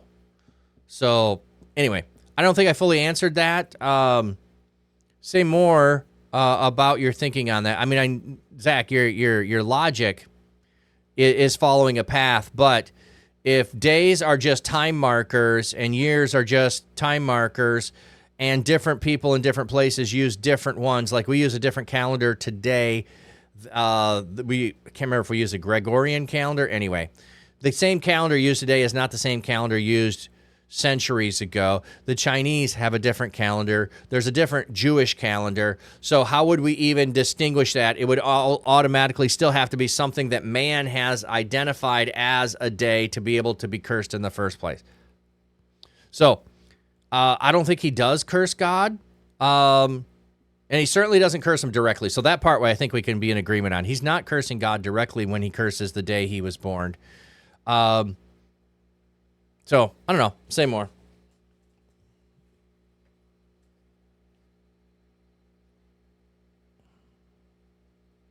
Yeah. Zach, one of the ways that I often will say things is sometimes there's a distinction without a difference. And sometimes there's a there is a difference between things. So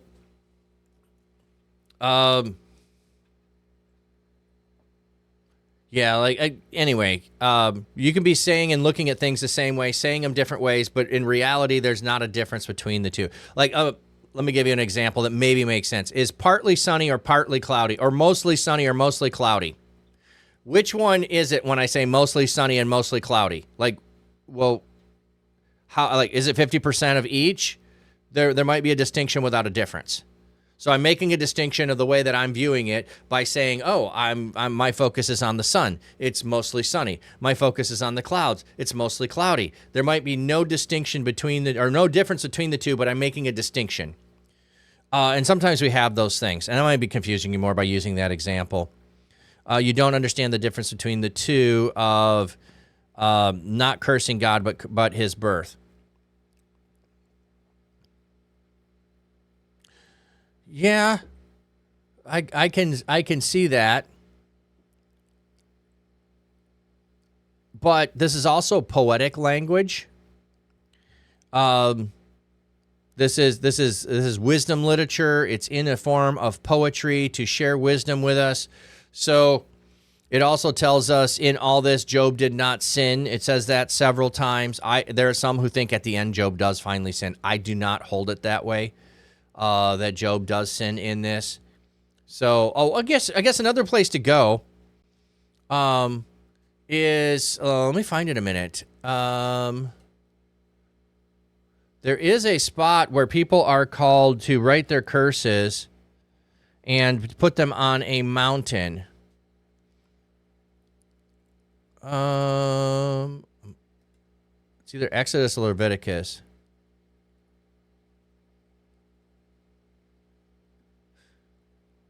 Maybe it's Numbers, Deuteronomy. It's in the Torah.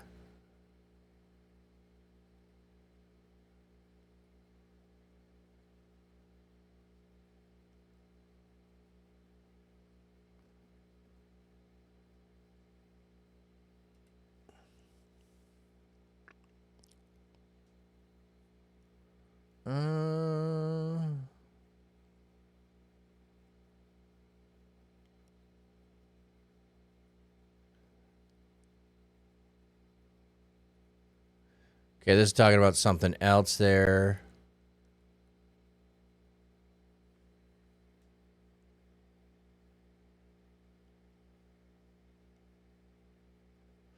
Okay, that's Balaam there.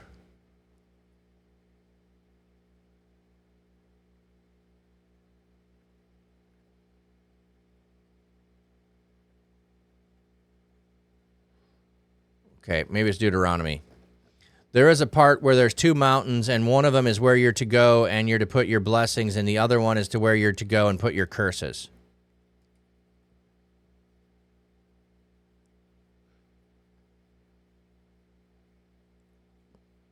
There it is. When the Lord your God has brought you into the land you are entering to possess, you are to claim on Mount Gerizim the blessings, and on Mount Ebal the curses. Okay, so let's go read that in context. The curse if you disobey the commands of the Lord your God and turn away from what I command you today by following other gods which you have not known. When the Lord your God brings you into land to possess, you are to proclaim on Mount Gerizim the blessings, and on Mount Ebal the curses. As you know, these mountains are across the Jordan, western towards the setting sun, near the great trees of Morah, in the territory of the Canaanites living in Arabah. Okay, so there is a declaring of curses that people are called upon to do. So those who bless you, bless. Those who curse you, you curse. So if the day of his birth has brought upon him anguish because he was born, had he not been born, nothing of his suffering. So, in other words, if I had not received all the blessings, then this would not be a sorrowful time. If I had not been born, I would not have received all the blessings. Therefore, he's backing it all the way up until he is cursing the day, so that he is avoiding cursing his mother, so that he is avoiding cursing God. He's cursing that time when it all happened. I don't know if that still makes sense, but there is an aspect here that cursing is not excluded and not permissible to do. Oh, no apologies at all, exactly. No problem. It's a good question. And what I would say is, if I don't fully satisfy your answer, that's not a bad thing. It means that God has you wrestling with it, which means when you finally get to the answer, you're probably going to give some enlightenment to the rest of us. So I'm happy to talk about that. I'm happy to stop and talk. No problem. Okay, so back to he is being, like, he's talking about all the things that are happening to him. Oh, no, cursing is not like damning to hell. No. It's not that extreme of damning to hell. I don't see it that way at all. I have the power in my mouth to bless someone. I have the power in my mouth to curse someone. I can say things that are going to bring you spiritual, emotional harm. I can call on the power of God to do something harmful to you. Doesn't mean he will, but in some cases, God does act that way. Now, so I do not see curses as damning to hell at all. So if that I could see being a problem, but I see curses more as the removal of blessing. So I set before you curses and blessing. Here are my blessings. If you don't have them, then you end up being cursed. I will bless all those who bless you. How do I bless someone? I can do it in lots of ways, by using my mouth to lift up, encourage, support, surround them with love, expressions of sorrow, other things in their time of need. I can have words of encouragement. I can have instruction for them. I can bless them in that way. I can bless them physically by giving them gifts that I might want to bestow on them. I can bless them with relationship and other things. So I can bless them. And how do I curse them? By removing those things, by not giving those things.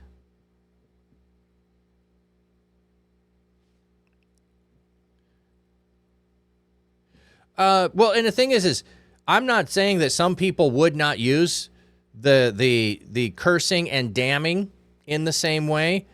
And damning would come from the word for, I think, come from condemnation. So damnation and being damned to hell. No, blessing would be you are in relationship with me And in relationship with me, there are things that there are benefits from being in that relationship. And cursing would be, in some ways, wishing harm upon. And his cursing of the day he is born is more that he wished the day would never exist.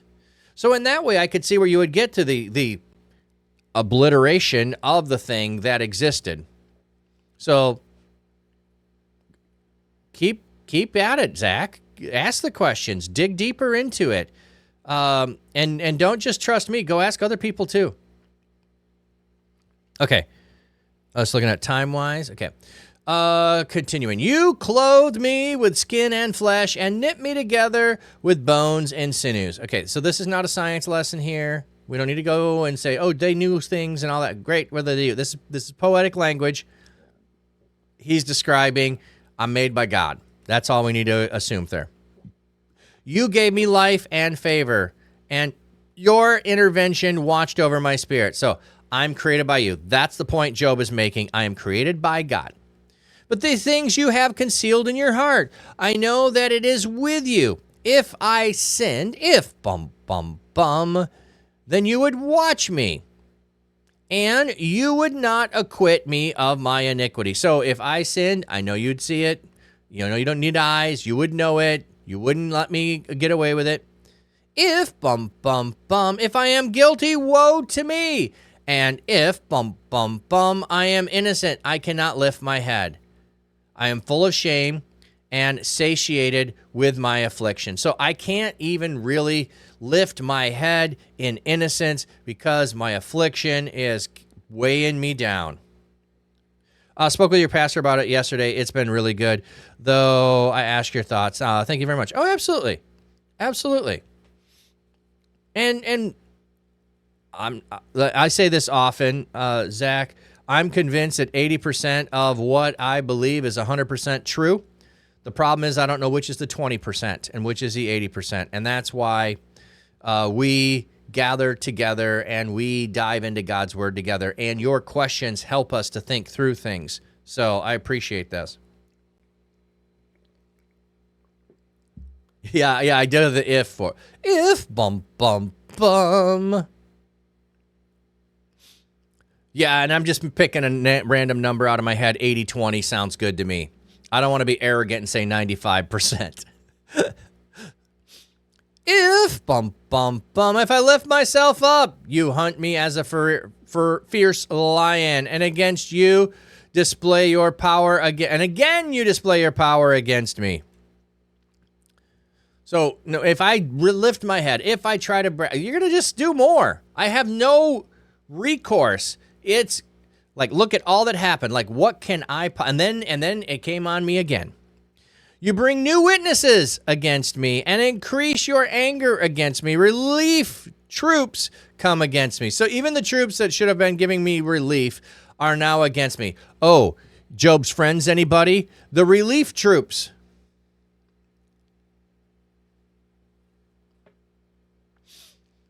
Why then did you bring me out from my womb? Okay, so you were saying, why does Job curse the day, and is it relevant? Here it is. It's relevant to what we're talking about. Why did you then bring me out of my womb? Job has returned to that thought. If this is where it was going to go, if this is all that my life was going to be, why did I even get born? Why am I even here? I should have died, and no eye would have seen me. I should have never been born. I should have been as though I never existed. I should have been carried right from my womb to the grave. Job is making a case that if God is not just, and this is all willy-nilly, and God is out with vengeance to get an innocent man, then it would be better if he had not been born, because then all of his life accounted for nothing. Are not my days few?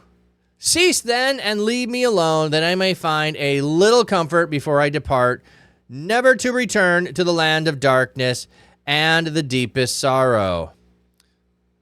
So I'm going to depart to the land of darkness and deepest sorrow. So can you just leave me alone until then?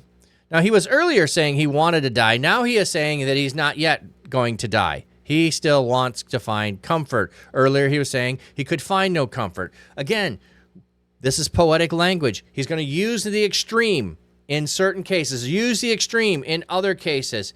And so it might sound like there's conflict. That's not the point. The point is I use the extreme to express the fullness of my anguish.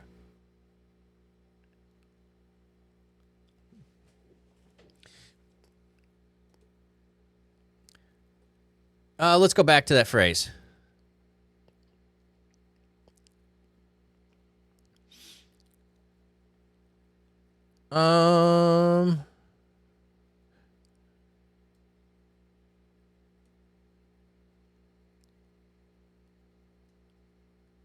Okay, so I don't think he's directly accusing God of being unjust. He is saying he doesn't understand. Okay, so maybe I said that wrong. But he's saying is if God is a God who is unjust. Okay, so he's not accusing God of being unjust. He's saying if I'm correct and I did nothing wrong, and my friends are saying, well, only bad happens to God, to bad people, then God would be a God who's unjust because I'm getting things that I don't deserve. And if that's the case, then I wish I would never been born. Then none of this would have happened. So it's more of he is pitting the thing that his friends are arguing that he's only being punished because God is just and bad only happens to bad people. And he's saying, I'm innocent and bad is happening. If your logic is correct, friends, then God is unjust. I don't think he's accusing God of saying he's unjust. I don't think that he questions God, okay? And there are some people who disagree with me on this. So you will hear that there are some people who do think that Job, in the end, in questioning God, does sin. I don't think he does. The book continuously tells us that in all this, Job did not sin. It tells us that repeatedly. So I think Job does not sin in his questioning of God. I think God can handle us asking the questions of why does bad happen to good people? Why is my life a mess? Why can't I fix my problem? Why can't I find a job? Why can't my kids? Why can't whatever? Why did so-and-so have to die? God can handle all of those things.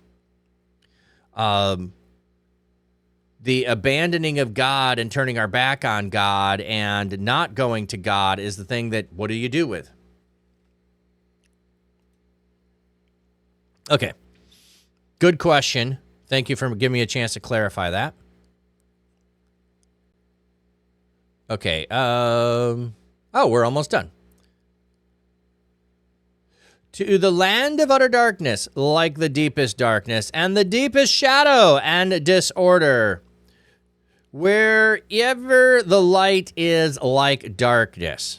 Like I'm going to the, like he's talking about, I'm going to depart and never return. He's talking about the land of the dead here. He is wanting to go to the land of the dead. He is wanting his suffering to end. He is, but now he's like, you know, if you guys would all leave, I'd at least get a little comfort before I got to go die.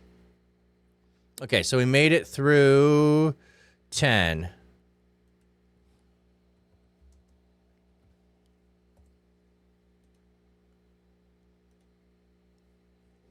Makes sense. Thanks for explaining. Yeah. And this is one of those things where this is ancient wisdom literature, and it's done in these monologues that you go back and forth.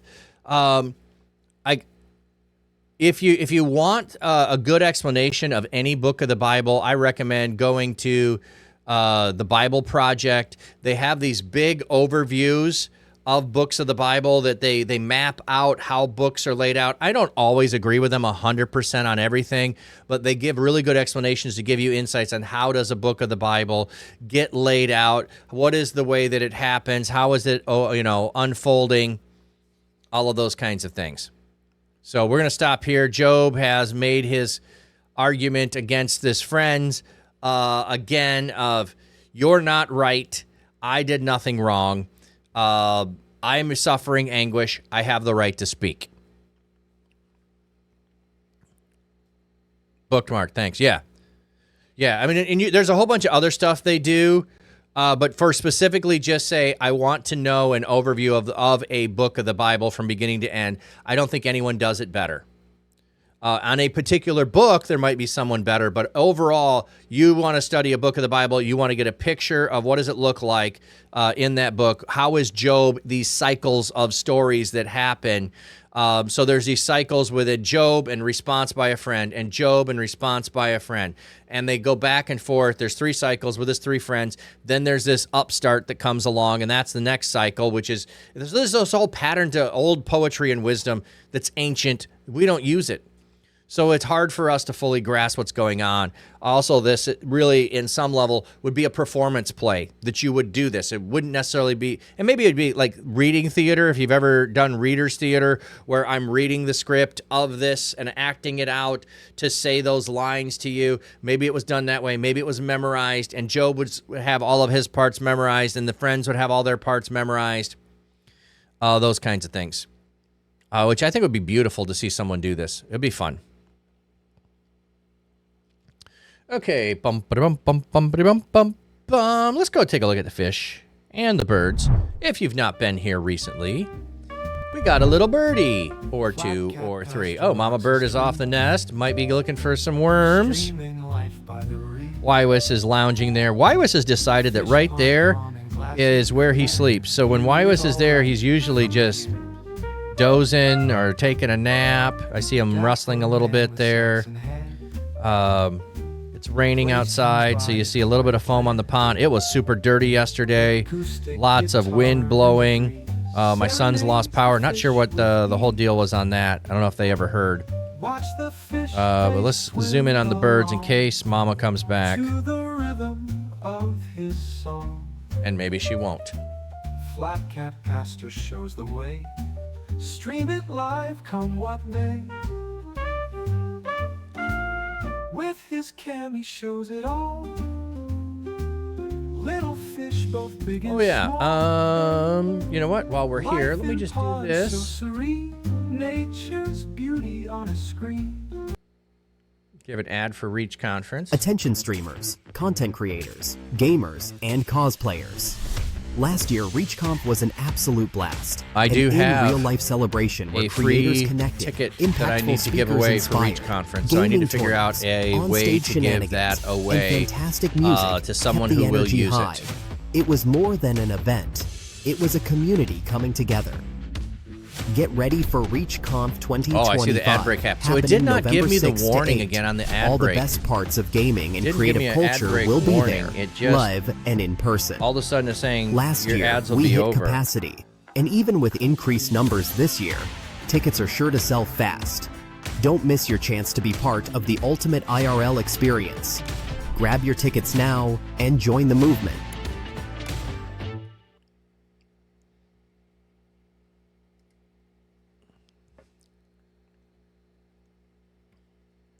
Oh, let me put the fish song back on.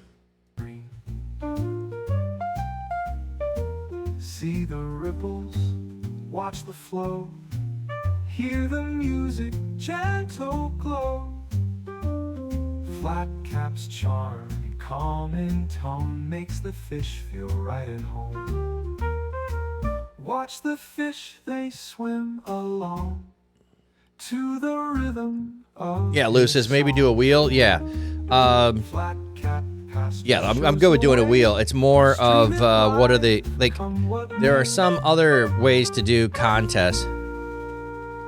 Yeah, just sign up if you use the ticket. Yeah, yeah. I just have to decide what I'm doing and how and so that people can plan ahead to do that. Okay, that's what I was going to do is find someone to raid. Life by the reeds. Fish pond calm and glassy. Doesn't look like Bird is coming back today. Might be searching further for worms since she's killing all my worms. Dapper man with sax in hand plays tunes by his quiet land. Acoustic guitar in the breeze serenades the fish with ease. Watch the Come on, Bird, you gonna come fish back? swim Or I find someone to raid. to the rhythm of his song. Oh, there we go. Flat Cat Pastor Look at the shows birds. way. Stream it live, come what may. With his cam, he shows it all. Little fish, both big and small. Life in ponds so serene. Nature's beauty on a screen. See the ripples. Oh, okay. You pushed something by mistake. Oh, you did a collab. Yeah, I'm going to decline. Okay. We could have done that, but I got a meeting to go to, which this is the, stop that. I hate that that happens. I'm trying to scroll and I have to click so that I can scroll and then it opens it. Okay. Flat Cat Pasture shows the way. Stream it live, come what may. Yeah, well, that's just it. Like, oh, there's the feed more worms.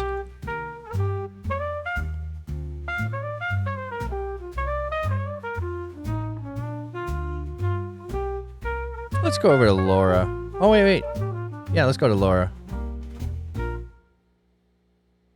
Refuse Cammy shows it all. I think we rated her not too long ago, didn't we? Life in ponds so serene. Nature's beauty on a screen. All right. So there's the birds. Mama left again. All right, let me give you a blessing. May God's seeking comfort find you. May his loving arms bind you.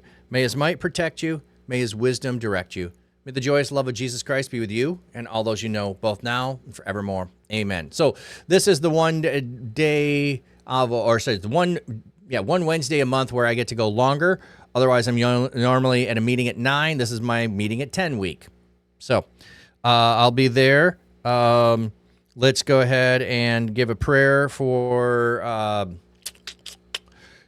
10:02.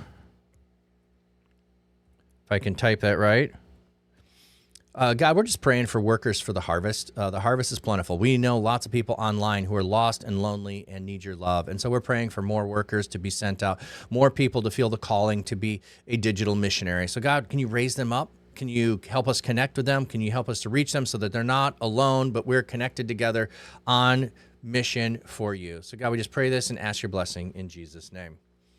Okay, let's get ready to raid out. Thank you, everyone, for being here. I appreciate you all. Love that you're here. Still yet to have a stream where nobody shows up to watch me. I was thinking about that. I've been thinking about that for the last month.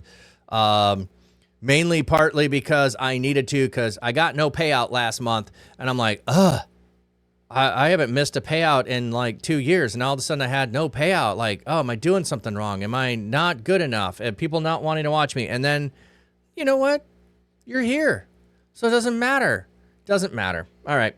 Love you. We'll see you next time.